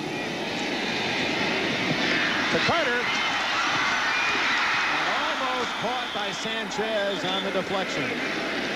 Tom Sullivan was there to break up the pass. So Hall's pass incomplete, the kicking team on. One of a quarterback's responsibilities is not to get that ball picked off if he can help it. He's throwing here to a receiver who's double covered, short and long, 32 Sullivan and number 21 Sanchez. But now take it from the view of the defense. Watch the ball come in. You'll see the 2 defenders pinching right there, knocking Carter, and Lupe Sanchez diving for that football, almost had his hands on it. Bracken hits it high and off the side of his foot. And it bounces out of bounds at the UCLA 14-yard line. So the Bruins have the ball. They enjoy the lead, 10-0. And we have 11 minutes and 33 seconds remaining in the 3rd quarter.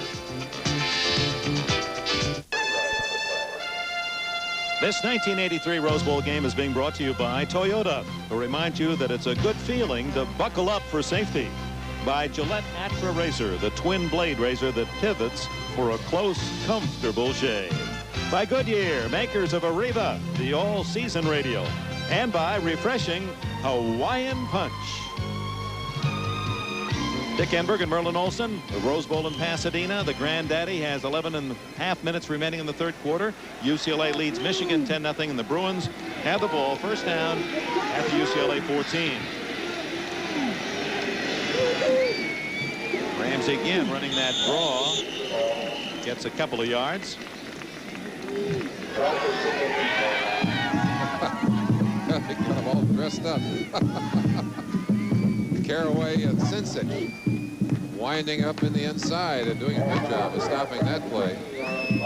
Speaking of stopping, Merlin, UCLA now counting the game back at Ann Arbor when after Michigan jumped out to a 21-0 lead, UCLA came back to win. They've held Michigan to just 3 points in the last 4+ quarters. Andrews to the 12, and that's all. So it'll be 3rd and long for UCLA. Gergash made the hit.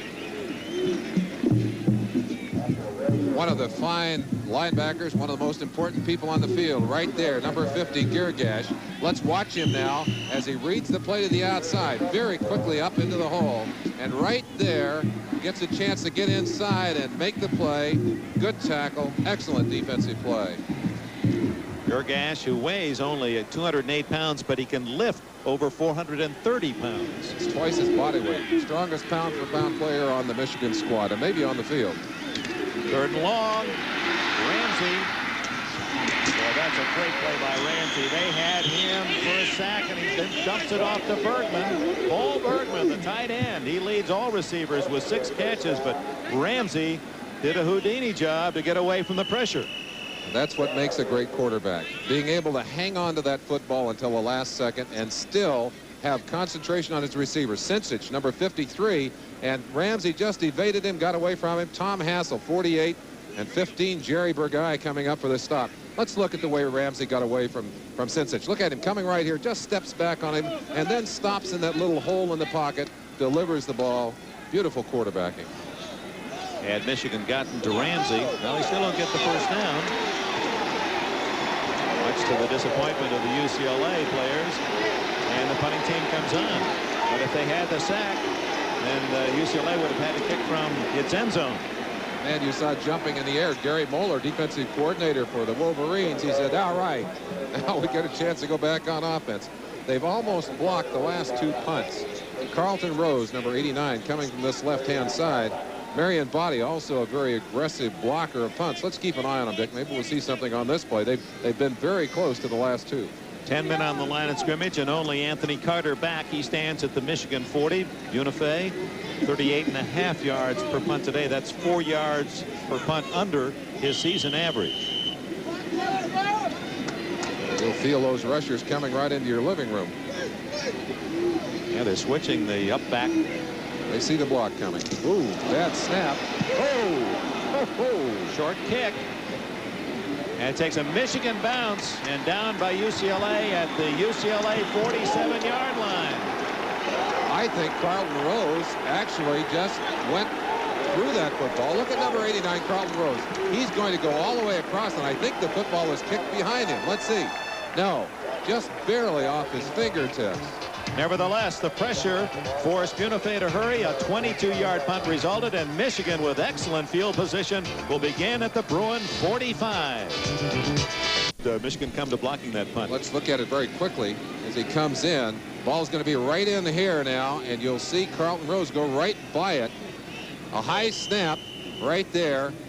Unife kicks it, and I actually believe the ball went behind the hands of 89 Carlton. That's 3 kicks in a row that have just about been blocked. UCLA very, very fortunate. Lawrence Ricks ripping off a good game to the UCLA 38. Don Rogers, the tackler, gain of about 7. That's what I thought they'd come out with at the half, Dick. And with this good field position, the best field position they've enjoyed all day, they're going to try and take advantage of it here. Gary Moeller on the sideline talking to his defense, saying, hey, that's the way to shut them down. The first 2 series, no first downs for UCLA.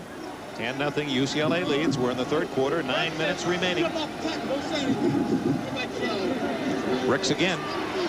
Good footwork by Ricks. You just saw him dancing as he took that handoff and has a first down at the UCLA 34.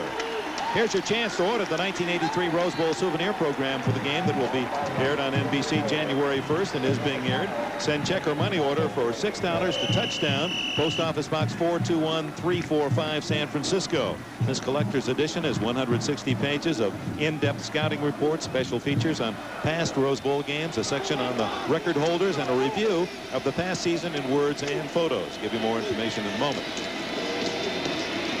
Ricks on first down has a blocker. Carter runs over a tackler and gains about 10. Again, send your check or money order, $6 to touchdown. Post Office Box 421-345 San Francisco, California 94142 for your Rose Bowl program. 165-pounder out there in front of a great running back. Anthony Carter is doing his part here. Runs a little pattern. Now he's going out as the blocker. Watch him go after Lupe Sanchez right there. Sticks his helmet on him, pushes him aside, does his job. That's the kind of play they need if they're going to get it in the end zone. Michigan's been deep in UCLA territory only twice. The first time the interception, and this is Rick Rogers, and he's down to the 18-yard line. And suddenly Michigan ripping off big gains. Dick, one of the things that I sense in watching these teams practice, Michigan's practice is much more physical and certainly I think more demanding of the players than UCLA's. Now that's a different style of preparation, but I think it tends to pay dividends in the second half of a game.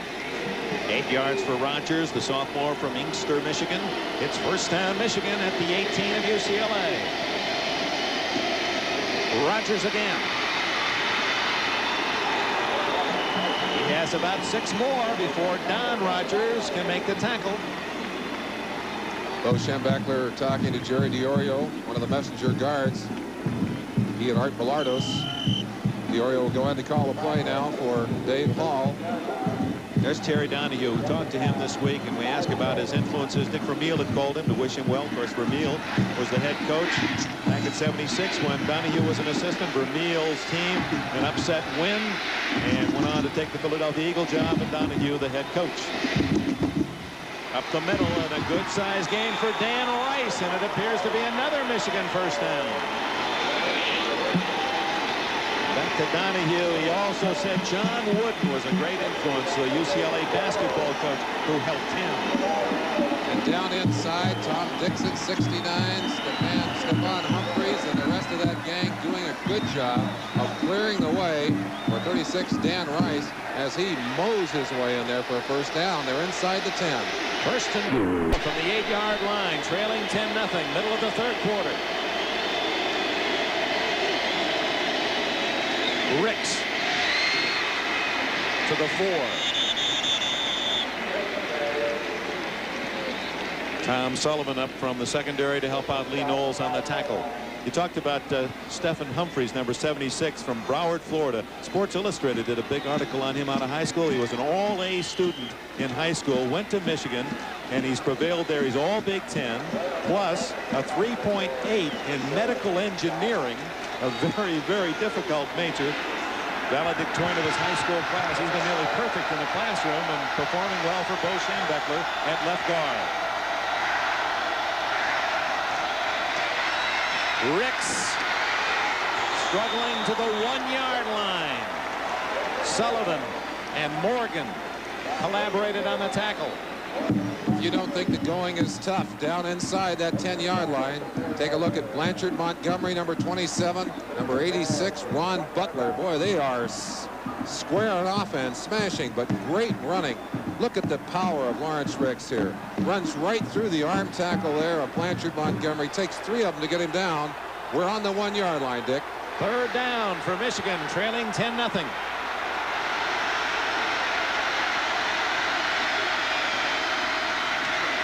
Hall has a man open.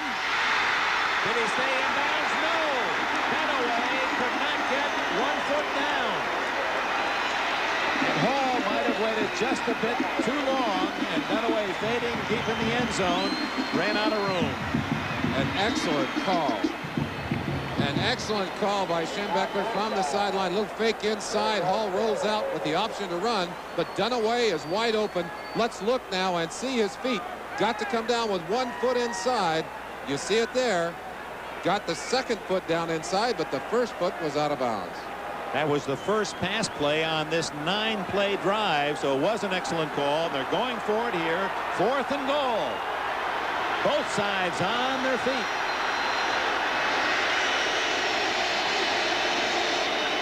Hall, touchdown! Eddie Garrett, the freshman from Milwaukee, a fullback.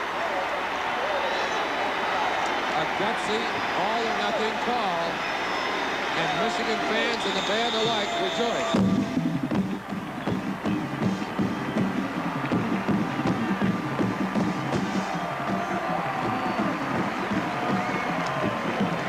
Lawrence Ricks comes off shaken on the play. Apparently he's okay.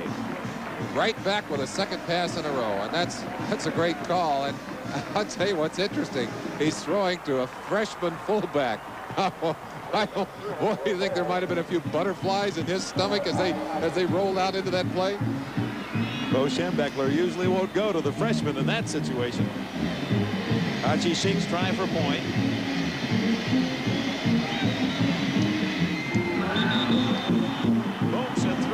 Michigan on the scoreboard with plenty of time remaining. 5 minutes and 16 seconds left in the third quarter. An impressive drive, 45 yards, 10 plays, basically on the ground, but the payoff on the pass as it goes from the reserve quarterback Hall to the freshman Garrett for the score. What a fine confidence builder for Hall after not being able to convert on an open receiver. He finds it here, puts it into the arms of Eddie Garrett. Sailing quietly over Pasadena, a 193-foot airship bringing these exciting aerial pictures of the Rose Bowl game, witnessed in person by 104,991 fans. Michigan's faithful cheering the first Wolverine score at 5:16 of the third quarter, and Michigan now trails 10-7. Dick, 8 out of those 10 plays rushing plays, and 1 incomplete pass and 1 vital completed pass on 4th and 1. The 8 runs from the 45 down to the 1, and then the 2 passes. Haji Sheikh. Deep. Doki Williams, middle of the end zone, will just take it at the 20-yard line. Interesting, the difference between names of the Midwestern athlete and the Western athlete. The 3 receivers for UCLA, Cormac, Doki, JoJo, and Michigan counters with Vince, and they've got themselves also a Craig and Steve. Well, they would like to be nothing but extraordinary here in this second half, put some more points on the board, get themselves a lead, and UCLA needs to get some offense moving in the second half. Haven't been able to do it yet, Dick. Ramsey to the air. Almost intercepted by number 53, Al Sinsich, the nose guard. Sinsich, number 53, really responsible to come inside on the pass, but right here now, watch him. He's right here on the center. Now, as you start the play, he's trying to get in on a pass rush. Can't get in there. He's double teamed. Now watch him. He reads the play. He'll come over on the inside, and right there, puts his hands up and knocks the ball away. I'll tell you, that's heads-up play. Sophomore from Cleveland, Sinsich. It's 2nd and 10. Swing it out to Cephas. Ooh, and Michigan hitting with a fervor. Kevin Brooks, the sophomore from Detroit, the tackler. Brooks all the way from the far side. The far side tackle, but also give some credit to Robert Thompson, 99. Turned the play back inside, forced it in, and Brooks just sawed him in half as he came over in pursuit. 3rd down and 10. Terry Donahue's Bruins, after leading 10-0 in the first half, have not been able to move the football in this third quarter against an inspired Michigan defense.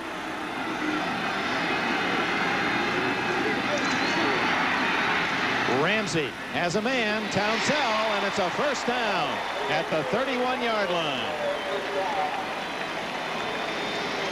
That's the kind of play, and you saw Gary Moeller said they've done it to us again. That's the kind of play that they worked effectively in Ann Arbor.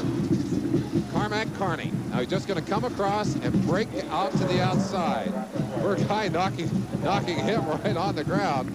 Here's Townsell. Townsell's just going to come down and break out too, using his speed to get open. They just could not close. Marion Body could not close the distance quick enough to get on top of it. They pick up the blitz again, and Ramsey then scrambling forward for a yard, perhaps. Again, it's Kevin Brooks, the tackler for Michigan. Dick, in the first half, Michigan dropping deep with their linebackers and their secondary, trying to force UCLA to throw under. They've come back in the second half, putting more pressure on, trying to keep those short passes down. In the process, they've opened up some of the intermediate zones, and that was the kind of pass that they were able to capitalize on there as Ramsey went over the top to get the first down. Townsell is flanked to the left. Carney is to the right. Ramsey says, someone move around out there. So he's going to run it himself and ducks out of bounds at about the 38-yard line. No, they say stepped out back at the 36-yard line. So third down facing UCLA and about 6. Obviously, their training of a quarterback. Get yourself out of bounds. Don't take that shot. Very valuable commodity there. We saw what happened to Steve Smith running the football. UCLA does not want to lose Tom Ramsey in this game.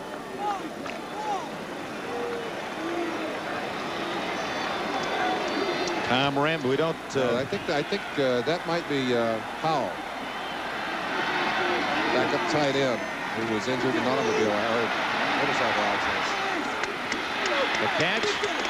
Yes, they're calling it good right in front of Bo Schembechler, and he didn't like the call. JoJo Townsell has the UCLA first down. Townsell with 22 career touchdowns, pass receptions. That's a UCLA all-time UCLA record. And they're respecting his deep threat, and he's been able to curl and hook open underneath. Twice in a row, they've been able to hit those intermediate passes, getting themselves back on track offensively. Michigan may have to come with the blitz, get some squeeze on him. Danny Andrews, not much there, tripped up just shy of the 50-yard line. Is Sincic able to get a hand in, knock him down? Al Sincic burrowing in from his nose guard position, able to squeeze enough to put Andrews on the ground. Andrews not a very big runner, not a physical runner, but good quickness, good feet. Toa Saipali now into the lineup. From Oxnard, California. American Samoan heritage. Saipali wears number 19. Plenty of room on this side. Ramsey going to run it. And out of bounds at the Michigan 36. First down, UCLA.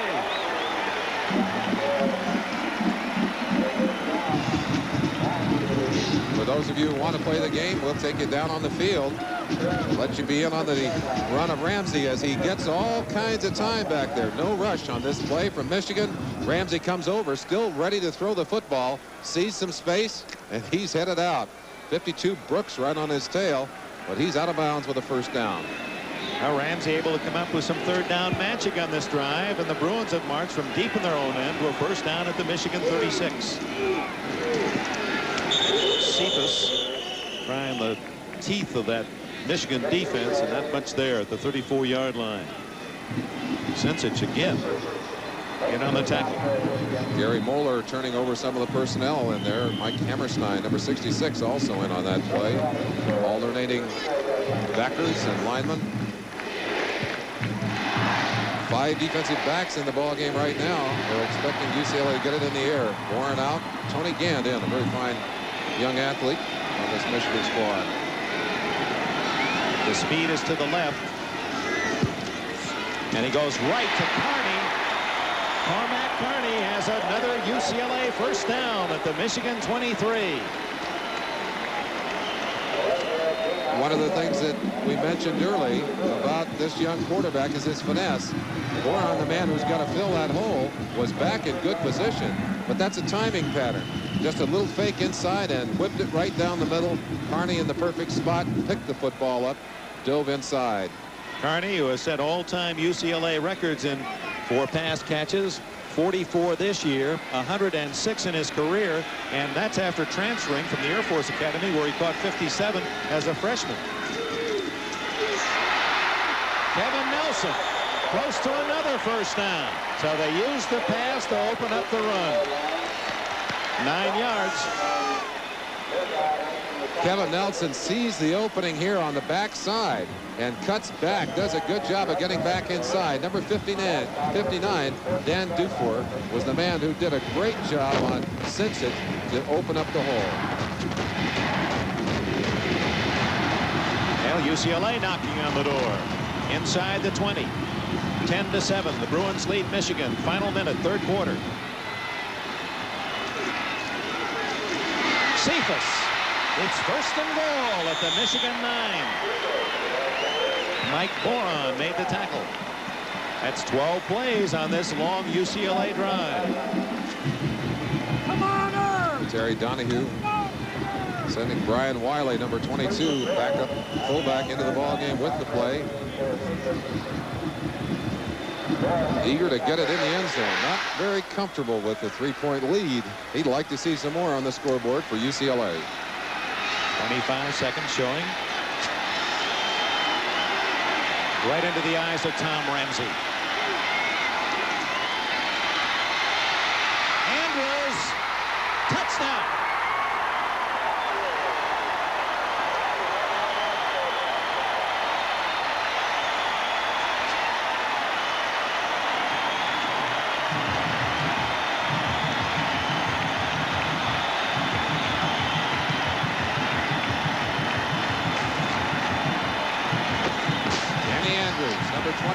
It looked like Michigan might have been thinking pass, and some great blocking on the outside.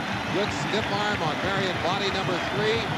Danny Andrews lunges into the end zone. Let's see if we can see that block on the left-hand side of your screen. A little too, just a little too tight for it. But there's the pull away right there, and the payoff lunge by Danny Andrews. John Lee to try to tack on the extra point. He's got it. So Andrews caps a long UCLA drive that began deep in Bruin territory, and UCLA's on top by 10. Perhaps we'll see the block. There it is, right on the top. Beautiful job. Couldn't see who it was, but give that Bruin credit. 80 yards, 13 plays equals 7 points for Andrews and the Bruins, and with 12 seconds left in the quarter, 17-7 the score. Danny Andrews, the freshman from nearby Carson, California, is Coach Chris Ferragamo, the older brother of the Rams quarterback, and he's related. He's the cousin of our own Gene Washington, the NBC football analyst. So Andrews for the Rose Bowl score. It's 17-7 UCLA as Ken Potter kicks it off. Carter is deep along with Steve Johnson. Johnson on the near side.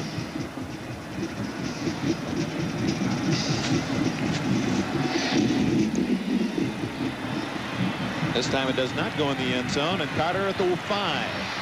15. And he skids out of bounds at the 22.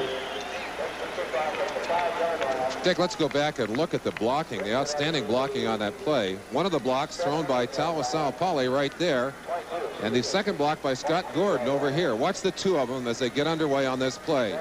First block coming out from the inside, Gordon right there, and Poly knocking him outside, making room. A third block right there. Didn't see that one before. What great play by the Bruins.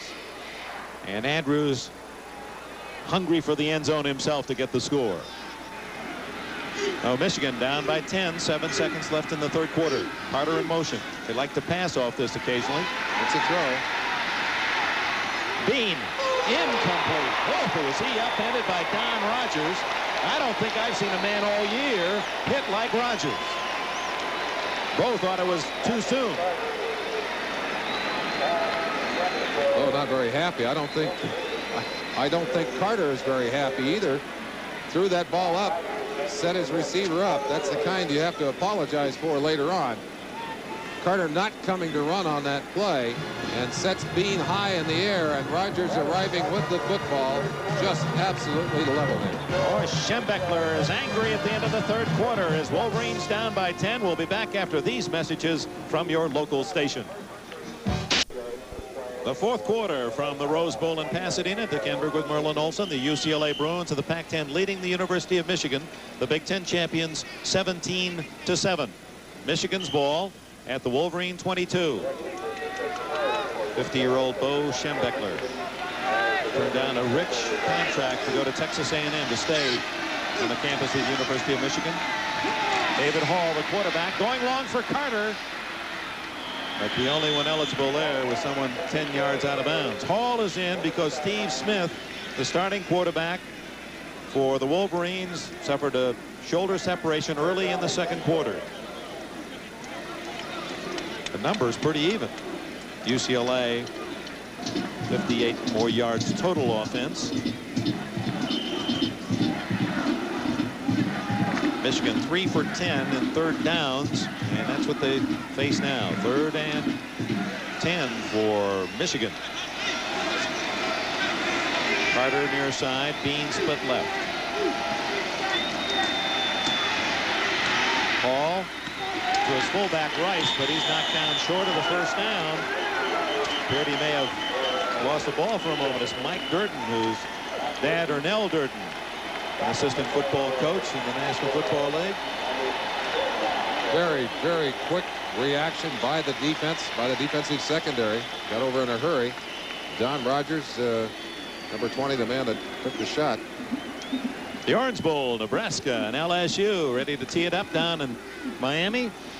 And along with what should be another outstanding intersectional match at halftime at the Orange Bowl is something for your whole family to enjoy. Bracken roots one out. Sanchez at his 28 and down at the 34. 46-yard punt, a 6-yard return, and with 14 minutes and 3 seconds left in the fourth quarter, the score here in the 69th Rose Bowl is 17-7. 17-7 the score early in the fourth quarter. Don't look too bad for a man that went to bed after midnight, got up at 4:30 for the parade. But with all the excitement, all the beauty of the parade, and the good football we've seen here today, man can't go to sleep. But before we get out of here, I want to wish everybody a happy New Year, Dick. And I hope 83 is one whale of a year. For you, too, my friend. Thank you. You the same. Rejoice is a nice theme. I think we could all use that as a nice foundation. UCLA's Bruins have a 10-point lead, 14 minutes left. Cephas. And the hitting, again, very tough inside for Michigan. As Cephas down at the 38-yard line after a gain of about 4. Tom Ramsey, the quarterback. He has passed for at least 1 touchdown in 15 consecutive games coming into this Rose Bowl. Michigan has been able to hold him without that honor today. Both Bruin scores have been on runs. Ramsey himself a 1-yard sneak and 9-yard sweep by freshman Danny Andrews. But he certainly used the pass to set up that long scoring drive of the third quarter. Up the middle and close to a first down at about the 43-yard line. Gergash in on the tackle. Bruno the ball carrier. He's in the spirit, isn't he? Another injured Bruin on the sideline.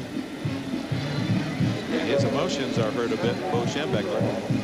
Bo wounded, of course, by the fact that his team has not done better, but crippled by the loss of his quarterback in the second quarter. Gary Moeller, the defensive coordinator, exhorting his troops. They have to rise to the occasion here and stop UCLA.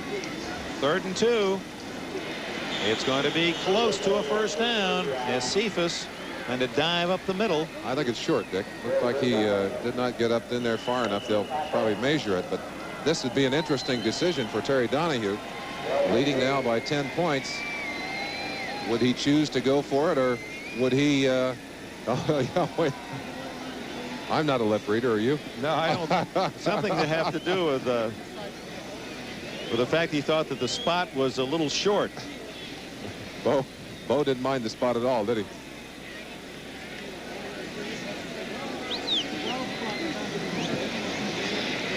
No, he's got it. Yep. by a fraction of an inch, but he did have it, and we didn't even have to acknowledge that. Bo told you whether it was there or not there. So UCLA maintains possession with 12:38 left in the fourth quarter. Michigan needs the ball. The Wolverines trail 17-7. 44-yard line of UCLA.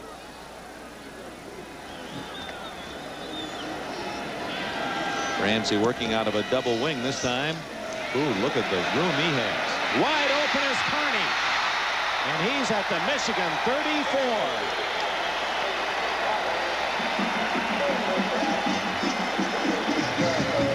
23 yards. One of the dangerous things that happens to a defense when they get behind and they start trying to be a little desperate is sometimes they overplay their positions. Robert Thompson, 99, outside. He's the man responsible for control. Let the quarterback around him. Carney downfield. There was plenty of time for either the option run or the pass, and they were able to take advantage of it for a big gain. Oh, he's loose. Nelson to the 20-yard line, and the Bruin fans are on their feet.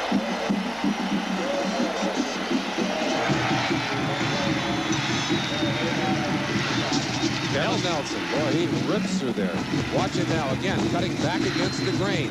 Pulls out of a tackle right there. I think that was Thompson, 99. Runs away from a couple of other defenders, 89. Carlton Rose, the man that finally brought him down. He did not run like this during the course of the year, and that's how he lost his tailback job with the freshman Andrews. Inspired today, first down, Michigan 20-yard line. Nelson, this is Andrews. He's saying, hey, wait a minute. Nelson, you want my job, or you're going to have to steal it from me? That's a first and goal as Andrews picks up a dozen.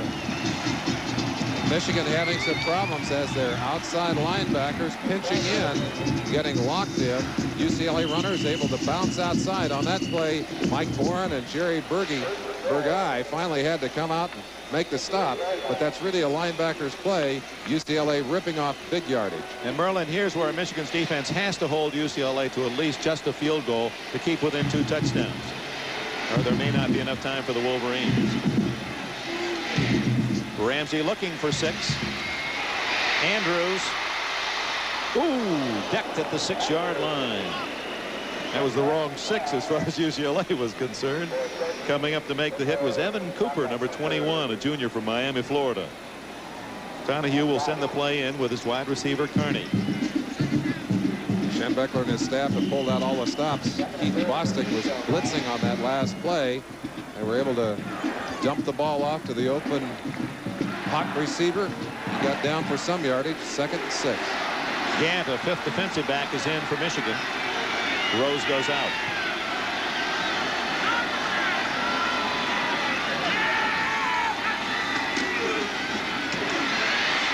Andrews gets a couple to the 4-yard line where it'll be 3rd and goal for UCLA. Gergash spearheaded the defensive charge. Getting down to those tough short yardage plays now. 3rd down, a little over 3 yards, almost 4 yards to go. They edge the markers back. Michigan inserting another lineman and taking out a very tired Al Sinsich. Nate Rogers, 61, going in to put a fresh man in the middle. 3rd and goal from the 4. This is the 9th play of the drive. Up the middle. No. Brian Wiley. And it'll be 4th and goal. Now the decision by Donahue. Do you go for 3? That makes it 20-7, where 2 touchdowns, 2 extra points could beat you. Or do you go for the touchdown that would give you almost an insurmountable lead? Even if you don't make it, then Michigan starts at the 1-yard line or thereabouts. You listen to this crowd, there's no question about what they want. And it would appear that Donahue wants to go for it here. He is. This is going to be the play of the game as far as Michigan's concerned. They have to stop UCLA. Massive substitutions for Michigan as they expect to play right up over the middle. Defense late getting in there. Gergash finally gets it called, and they get down. And Ramsey didn't like what he saw. He had to play into the middle. They put in all that beef inside, and Ramsey said, I'm not going to be able to sneak over that mountain. Timeout, I want to talk to the head man. 8:59 left in the fourth quarter. A critical fourth goal at the 1 coming up. With 9 minutes left, the score 17-7. Michigan's Bo Schembechler, his defense against Terry Donahue's Bruins, sets up 4th and goal at the 1. Can I be a quarterback just once? I have a feeling that Tom Ramsey is just going to roll a little fake inside and keep the ball roll outside. Certainly a fine runner. That would give him the option of run or pass. He loves that play. Let's see if you're right, Dick. This could be the game. I was wrong, and Michigan has held. Michigan takes over, and look at that Wolverine sidelines.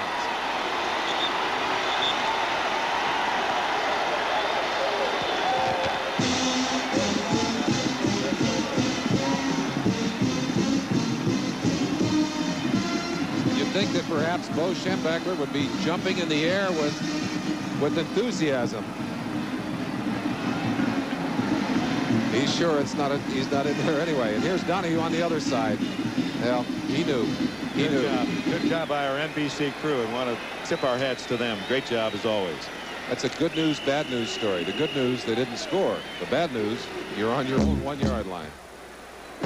Actually, they were even inside the 1, but if you put it where the ball was actually stopped, part of it would be in the end zone as you turn it over for the other team.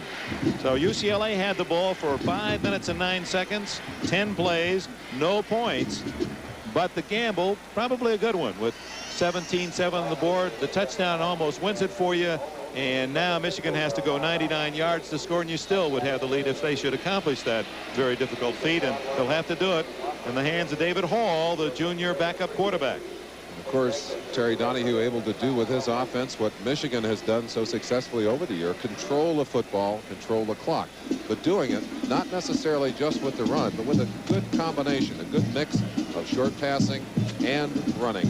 And Merlin, speaking of controlling the clock, we do have that problem. Control of the clock. It now shows 8 minutes and 3 something. And it should be 8:54, we understand. And so now that problem being explained to the officials. And since we have a break in the action, and while they try to get the mechanism to work properly, let's pause. The score: UCLA 17, Michigan 7. We appreciate in our complete coverage here of this Rose Bowl the spectacular aerial shots from our camera in the sky. Case in point. The lights are on, as you can see here at the famed Rose Bowl. UCLA leading Michigan 17-7. The Wolverines have stopped the Bruins at the 1-foot line, and Michigan huddles deep in its own end zone. Second tight end, Sim Nelson, number 95, goes into the ball game, and they'll try, Dick, I think, just to wedge out a little bit of room in there and then perhaps run a play, but I would expect them to run straight up the middle behind some of that strength.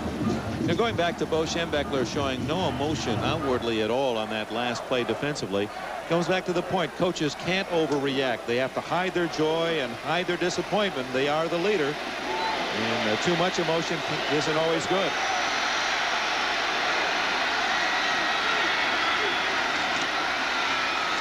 Rex just does get out into the field of play to the 2-yard line. Rex Gray, backup outside linebacker from Palm Springs, California, made the tackle, number 57. 64, Randall caves in. Number 79, Miller, a backup strong tackle, and Randall just about had himself a safety in the end zone. Number 57, Gray, is the man who helped him make the tackle in there. But fine defensive play. They were able to fight their way out to just beyond the 2-yard line, but they're still backed up against the wall. David Randall, 64, transfer from SMU, and the Ponies today, of course, beat Pittsburgh 7-3 in the Cotton Bowl. There's the pass. Oh, intercepted. It's a touchdown for Blanchard Montgomery.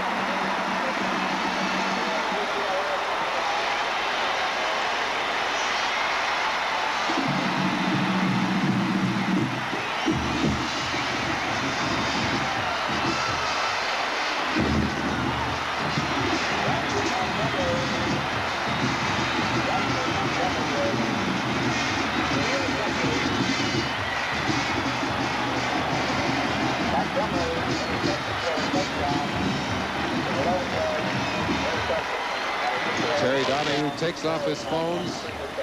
I'm sure feeling great relief now as he sees the scoreboard light up. 23 and now perhaps 24 points as opposed to a 7 for Michigan. Dick, that's the kind of mistake that I doubt if Steve Smith would have made. But I'm sure on that Michigan sideline they're bemoaning his absence from this game.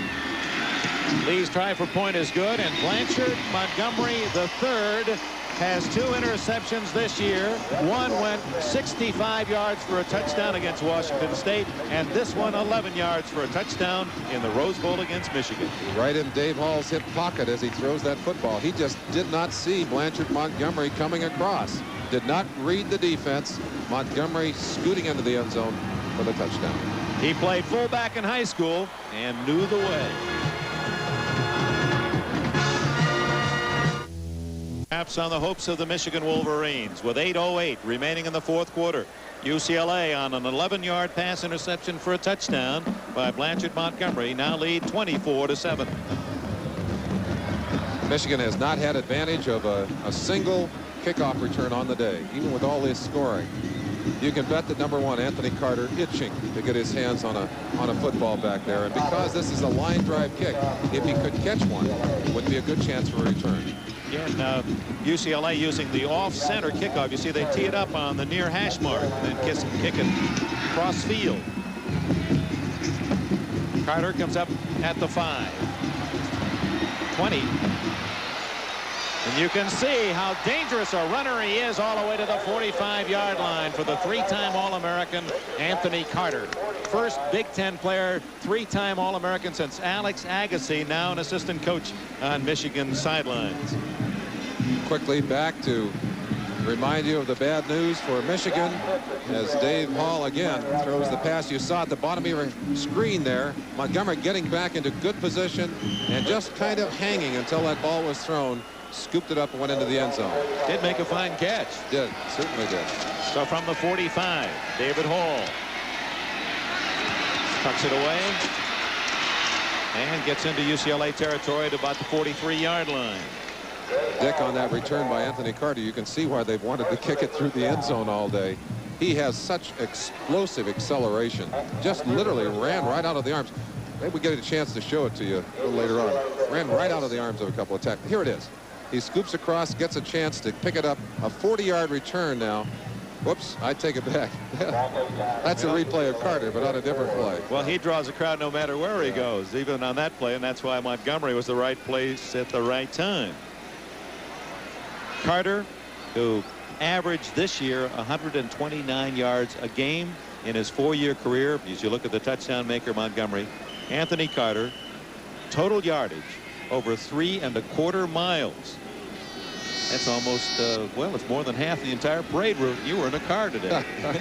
Boy, I wouldn't have wanted to walk that far. First down for Michigan. There he goes. Ricks rumbles to about the 33, and that's another first down for Michigan before Tom Sullivan can make the tackle, but the clock working against Michigan. 7.5 minutes left, fourth quarter. Let's pause briefly for station identification. This is the NBC Television Network. Go for it. WDIV Detroit. Merlin Olsen, Dick Enberg. UCLA led at halftime 10-0. Michigan pulled to within 10-7 in the third quarter, but UCLA moving ahead 17-7, and then an 11-yard touchdown return of an intercepted pass by Blanchard Montgomery, and UCLA builds its lead to 24-7 with 7.5 minutes left in the fourth quarter. The Orange Bowl coming up after this section from the Rose Bowl. Second down, very short yardage. Ordinarily, you'd say probably a chance to waste it down, maybe go deep. But you can bet that UCLA's defensive coaches will have lots of players deep. They don't want to give up a cheap one here. They want to use the field, make Michigan earn every yard they get. They'd even let them have a touchdown if they get enough off the clock. Carter on the near side and all to throw. Looking for Dunaway. He's got it at the 3-yard line. Outstanding catch by Dunaway as he stole the ball from Sullivan and Rogers, the 2 safety men of UCLA. Both thinking right there with us. So is UCLA. Dunaway running into the coverage. Now look, he's going to run into coverage here. That's Sullivan coming over the top. Rogers over the front, but Dunaway, just great concentration, snared that football, pulled it out of the air, rolled down to about the 3.5-yard line. Michigan's got a chance to get a touchdown. Still a lot of time on the clock, Dick. 6:54 left, first and goal. And Dan Rice can get only to the 2-yard line. Rex Gray, Lee Knowles on the tackle. Now you look into Bo Schembechler's eyes, look at the calm there. Now that's what a coach has to have to be successful. Lots of pressure in this kind of situation. He can't let his emotions ruin his thinking processes. Bo Schembechler said, let's get it in the end zone. You look at Terry Donahue, back to Bo Schembechler. Going back to the very first Rose Bowl game in 1902, Michigan played. Fielding Yost, the immortal, was the coach. Well, Bo Schembechler second only to Yost, and Michigan wins. And Ricks is on his way to a touchdown. A flag is down on the far side of the field. We'll see if this is a proper celebration or if Michigan made a mistake. Motion against the Wolverines. They'll call it back.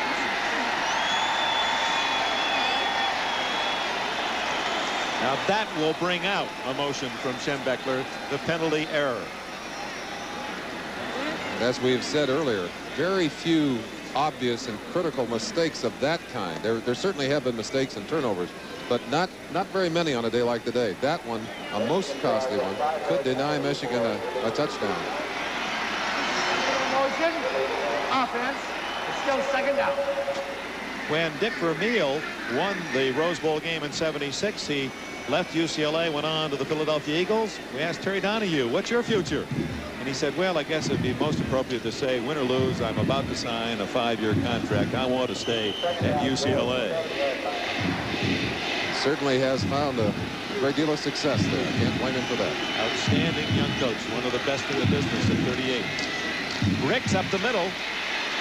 They're hoping to catch UCLA looking for the pass. Ricks is to the 4-yard line where it will be 3rd and goal.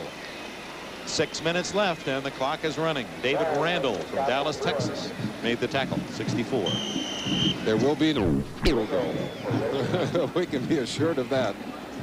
Well, we had plenty of scoring in the opening game of our triple header here on NBC in the Fiesta Bowl, as Arizona State of the Pac-10 defeated the University of Oklahoma 32-21, and it was 7-3 SMU over Pittsburgh in the Cotton Bowl. Ball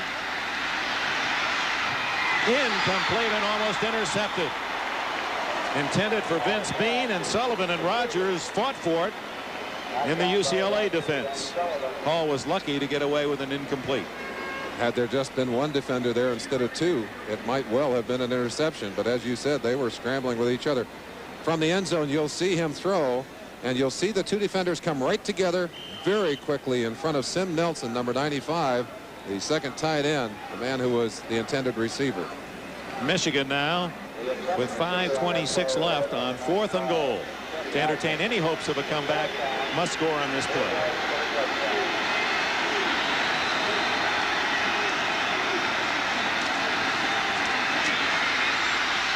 They got it. Touchdown. Rice. Dan Rice, the freshman from Roxbury, Massachusetts. 2 touchdown passes to 2 freshman fullbacks. My. What is Bo Schembechler doing? Anthony Carter comes out as a decoy to this side, opening things up, I'm sure. Good block right there. And there's the shot inside. Now, will Bo react to that one? All right. Yeah, he did. A little bit of a smile. Looked up at the scoreboard and said, now get me an extra point here and let's see what we can do. Haji Sheik has it through the middle. Terry Donahue across the way as he saw Michigan score on 4th and goal at the 4. They don't make it a sure victory. Doggone it, he says. They're back in the game. 5:20 left. 24-14 the score. Michigan, an onside kick. We'll see. When America won. And we'll be looking forward to Don Cricket, John Brody's call of that Orange Bowl in Miami to follow this telecast from Pasadena, where night has now fallen. Michigan has not They've just scored on a 4th and goal, 5:20 left, and now the Bruins move up looking for the onside kick. They've got 9 men. Now 9 men coming now. The 9th coming up into the middle area. And Haji Sheik won't disappoint him. But there to cover it very nicely for UCLA was number 43. Lauder, a special teams performer. Let's take a quicker look, or another look, at that onside kick by Ali Haji Sheik. He kicks it against the grain. Normally they'd kick it back in this way. He drives it across, and that's the advantage of a soccer-style kicker. They can go either way with it. But it took a perfect bounce for UCLA up off the ground. Let's watch Lauder now as he just waits like a third baseman, takes it on the long hop and covers it nicely. That's a good comparison. Haji Sheik was looking for the short hop, the tough one. Big hole for Frank Bruno, and he bowls his way for good yardage into Michigan territory, close to the 45-yard line. It's 2nd and 2. This is the point of the game, Dick, when you have to change your defensive philosophy. The yards and the downs aren't nearly as important as a football. You try and tackle a football. You may give up a few extra yards in doing it, but you try and shake it loose. You got to have the football, got to have the turnover. 2nd and 2.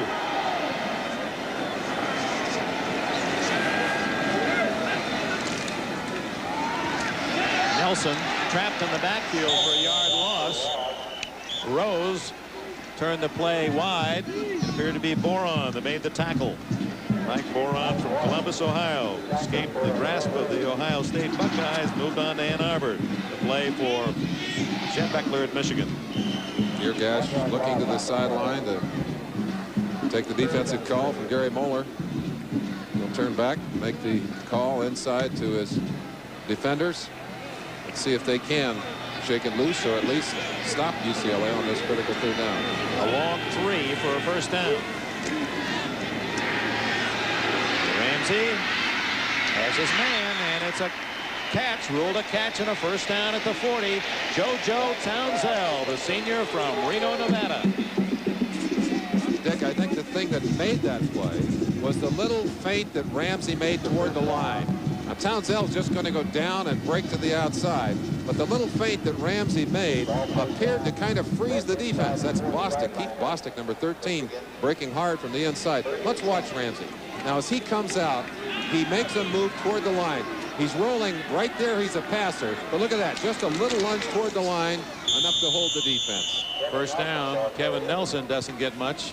See Jeff Bostic, or Keith Bostic from Ann Arbor, Michigan. Souderson's a sophomore making the tackle. Many feel that he is, next to Carter, the best athlete on this Michigan team and a surefire early round draft pick in the NFL next year. Now, with his size and strength, 4.5 speed, and a nose for the football, you got to believe they'll be looking at him. We've got a Wolverine on the ground and a couple of trainers out to look after him at the moment. 3:39, Merlin. Remaining of the game, Evan Cooper is the injured Michigan player, junior from Miami, Florida, safety man. Orange Bowl next. Nebraska's Corn Huskers, high scoring team, the highest scoring club in the NCAA this year, against a very tough defensive team, the Tigers of LSU. And speaking of the Orange Bowl, Don Cricket, John Brody standing by. Let's go to them for this report. Thank you, Dick. Very warm, balmy night in South Florida. Could help the underdog LSU. It's the Cajun weather, high humidity. John Brody's with us. John, we know that Nebraska comes in with a 9-game win streak, the highest scoring team in college football. Very powerful outfit. They say it's the best Nebraska team since the national champions of 1971. What about LSU and their game plan? Are you quite familiar with it? Well, I think because they haven't been on national television, they have been overlooked, so to speak. They're 4th ranked nationally on defense. But more than that, when they've won, they've been in a position where they were healthy, they had a good game plan, and they got off to a fast start. I think they'll do it today. All right, Broads, we'll be coming back to the Orange Bowl right now. Back to the... Thank you, Don.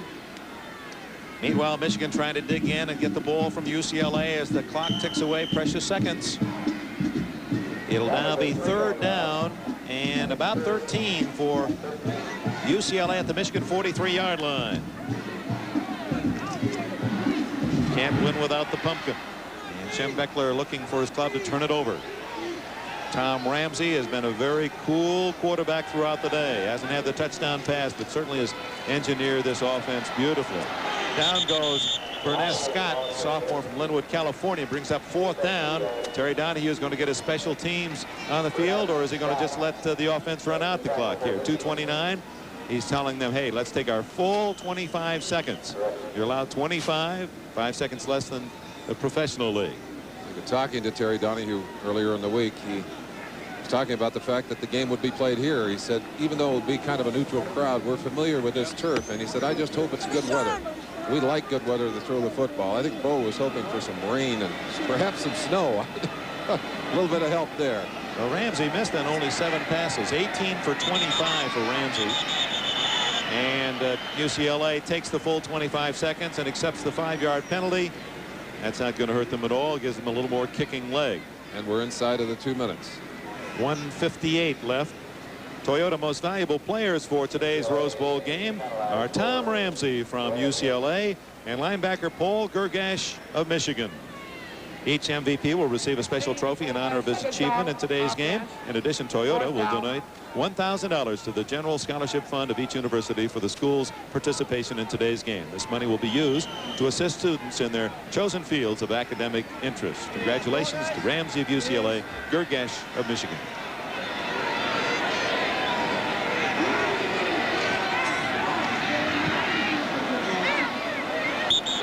Unifay's punt curls out of bounds at the Michigan 20, still marking it. Well, all the way out to the 29-yard line. So with 1:55 left, Bo Schembechler hoping they can score quickly and get a break on an onside kick. He trails by 10. He's got to go long, got to go deep. And one of the strengths of this UCLA team all year long has been their ability to put a 5th and 6th defensive back on the field. You'll see them out here now, and you'll see them playing deep. But they were doing that a few moments ago when Dunaway stole one down the middle and set up that last touchdown. UCLA defense loose, looking for the throw. Hall's in trouble, just gets it away and completes it to Bean. And Vincent Bean gets himself out of bounds and stops the clock with an 11-yard gain at the 41. Our thanks to fine performance by both clubs and their university support. And Tom Ramsey and Paul Gergash, our Toyota MVPs. Wanted to thank also Harry Coyle, who has televised some 30 of these Rose Bowl classics. Injured Wolverine down. We'll check his number for you. That's Dunaway, Dick. The tight end. And Larry Cirillo, our producer. And from all of us at NBC Sports, another outstanding job, ladies and gentlemen. Some 75 people involved in our facilities and the work. Coordinating producer of our football, Ted Nathanson. Game produced by Cirillo and directed by Coyle. Terry Ewert, our pregame producer. Richard Klein directed the pregame. Ray Figelski, our technical director. Ray Benassi, associate director, and helping us also Glenn Adamo, our associate producer. The rest of the crew in New York and Burbank. And our thanks to Dennis Mnuchin, Chuck Panama, their help in the booth. Also statisticians Jack Prote and Art Hoffman. Joe Costanza for running the ship upstairs. Dunaway, by the way, Dick, was hurt on an excellent block. Blanchard Montgomery coming across, and Dunaway cut him down, provided a few extra yards on the run. Sim Nelson, young man in there in his place. From the 41, Hall in trouble, and down he goes at the 31. Kenny Page and Carl Morgan for UCLA, a sack of 10 yards. And the clock running at 1:30, and UCLA apparently will give Terry Donahue a Happy New Year gift, his first Rose Bowl win in his first game as head coach. He won as an assistant coach, and he won as a player. That's a unique hat trick. Tripping up over his own blocker is David Hall. He fell over the legs of one of his offensive guards. Doug James, the left tackle, slipped back, and he just couldn't find his feet in there. This is the point in a game, Dick, where the 4.5 speed of a Steve Smith would sure come in handy. With the score 24-14 and a minute 6 seconds left here in the Rose Bowl, let's go to New York. Len Berman. Devils, who thought they were going to be here in their first ever Rose Bowl game and just couldn't come up with a victory in their finale against rival Arizona. And through a very difficult set of circumstances, UCLA wiggled in and had the honor of playing in this game, and it played very well. Nice catch by Rogers on the little swing, and he's knocked down at the 32-yard line, but Michigan had a long way to go, and 6 yards wasn't enough. 54-53, clock running down on Michigan. Of course, that was a mistake, too, by young Mr. Rogers. You got a chance to get that ball out of bounds. You got to stop that clock. And now time is called by the quarterback, David Hall, with 44 seconds left, and a 4th down and about 19 facing Michigan. Terry Donahue, that is an interesting little piece of trivia. The only man to play in, to be an assistant coach in, and to be the head coach in a winning Rose Bowl game at the age of 38. And I believe those are the only 3 trips he's made here. He is selective. Extremely. Man, I know for those fans that follow UCLA, they hope that Donahue does indeed sign that long-term contract and receives his due reward for the fine work he's done running the Bruin football program. Nice man, too. I mean, both men have been so cooperative to us. Bo Schembechler, despite the gruff, there isn't a nicer man, and man you earn immediate respect for, and he's been so cooperative, and Donahue the same at UCLA. Bo finally peeling off his earphones, I think, accepting the inevitable as he looks up at 44 seconds on the clock and a 10-point lead for UCLA. All down the middle. Great catch by Dunaway, the man who was injured just 2 plays ago. Dunaway's made 2 outstanding receptions, one down at the 3-yard line to set up the 4th quarter touchdown by Michigan. There'll be no huddle here. They'll try and take advantage of what is left on the clock. 25 yards on that play. He has 4 catches and 91 yards, Craig Dunaway. Pittsburgh, Pennsylvania, playing in his last collegiate game. Both tight ends were underrated, and they've shown just that in this game. They both contributed. Dunaway again, and another outstanding catch. Oh my, Dunaway over 100 yards. He was second to Carter this year. He had 30 catches. Carter led the team with 38. And 2 excellent passes by Dave Hall, who seems to be getting more and more comfortable in his responsibilities there. Back on the line again. Let's see if he goes for a 3rd time to Dunaway. And no alibi, but it was a bad stroke of luck for Michigan to lose their starting quarterback, Steve Smith, early in the 2nd quarter. Knocked down by Neil Delacono, Baton Rouge, Louisiana, linebacker, number 39. That stops the clock, 22 seconds left. So Schembechler had to go with a backup quarterback, Hall, who threw the ball only 14 times all year. Tough baptism under Rose Bowl fire. Got to admire Michigan, though, Dick. They certainly have not quit. They've kept coming back and coming back. And I know the pain of losing in a spotlighted situation. And certainly Michigan has had that a number of times. And I appreciate what's going on in their hearts and their minds right now. 20 seconds left. The pass complete to the freshman Dan Rice. And Michigan, I don't believe they have any timeouts after this one. They've elected to use one here. Sanchez made the tackle in the last play. 12 seconds remaining. The score is 24-14. Other action in the bowls today. Let's go back to New York and Len Berman. Came up standing and popped myself open a cold light beer from Miller. Ah, you lumberjacks. Well, one time a big mouth bass pulled me up a waterfall. That's when you appreciate light beer, because it's less filling. Yeah, but it was the thought of light's great taste that kept... UCLA has won their 69th Rose Bowl game. Tom Ramsey didn't throw a touchdown pass, but his quarterbacking was near flawless. He's now with our own Bill McAtee. Thank you, Dick. With our most valuable player, Tom Ramsey, a big afternoon. You've had a spectacular career at UCLA, and this is not a bad way to end it. Well, thank you, Bill. It's just a culmination of all the hard work put in by both the players and the coaches, and believe me, we're thrilled to death to be Rose Bowl champions. Michigan was using what amounted to 5 linebackers, and yet you're able to throw to the short zones today. Well, they were deep dropping a lot, and we hit a lot of underneath stuff, and you know, it's really a tribute to the coaches. They game planned it, and everything seemed to work.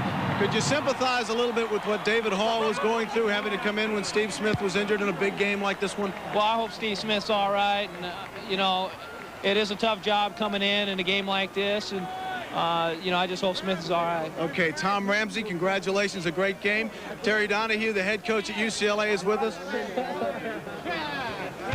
Coach, it's been a while getting here, but a nice job today. This has to be a very satisfying victory for you. Well, of course, any win in a big game like this is always satisfying, and the University of Michigan has a great program, and UCLA has a great program, and it was a very physical game, and we were fortunate to win. You were able to neutralize Anthony Carter, as we get pushed around a little bit, able to neutralize Anthony Carter without weakening the rest of your defense. You were successful at that today. That had to be one of the keys. Well, I think we could do that because of the loss of Steve Smith to Michigan. I think that whenever you lose your first-string quarterback like that, it's difficult to win. And I think that Michigan has a great football team. Anthony Carter is a terrific player, and he didn't have his best game today, but it could have been due to the Smith's loss. But our defense was spectacular. Terry Donahue, thank you very much. Gentlemen, back upstairs.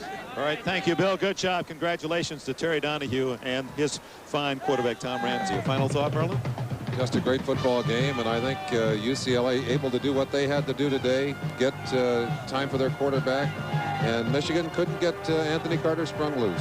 That's the story from the Rose Bowl. From Merlin Olsen, Dick Enberg, now to the Orange Bowl, and Don Crickey.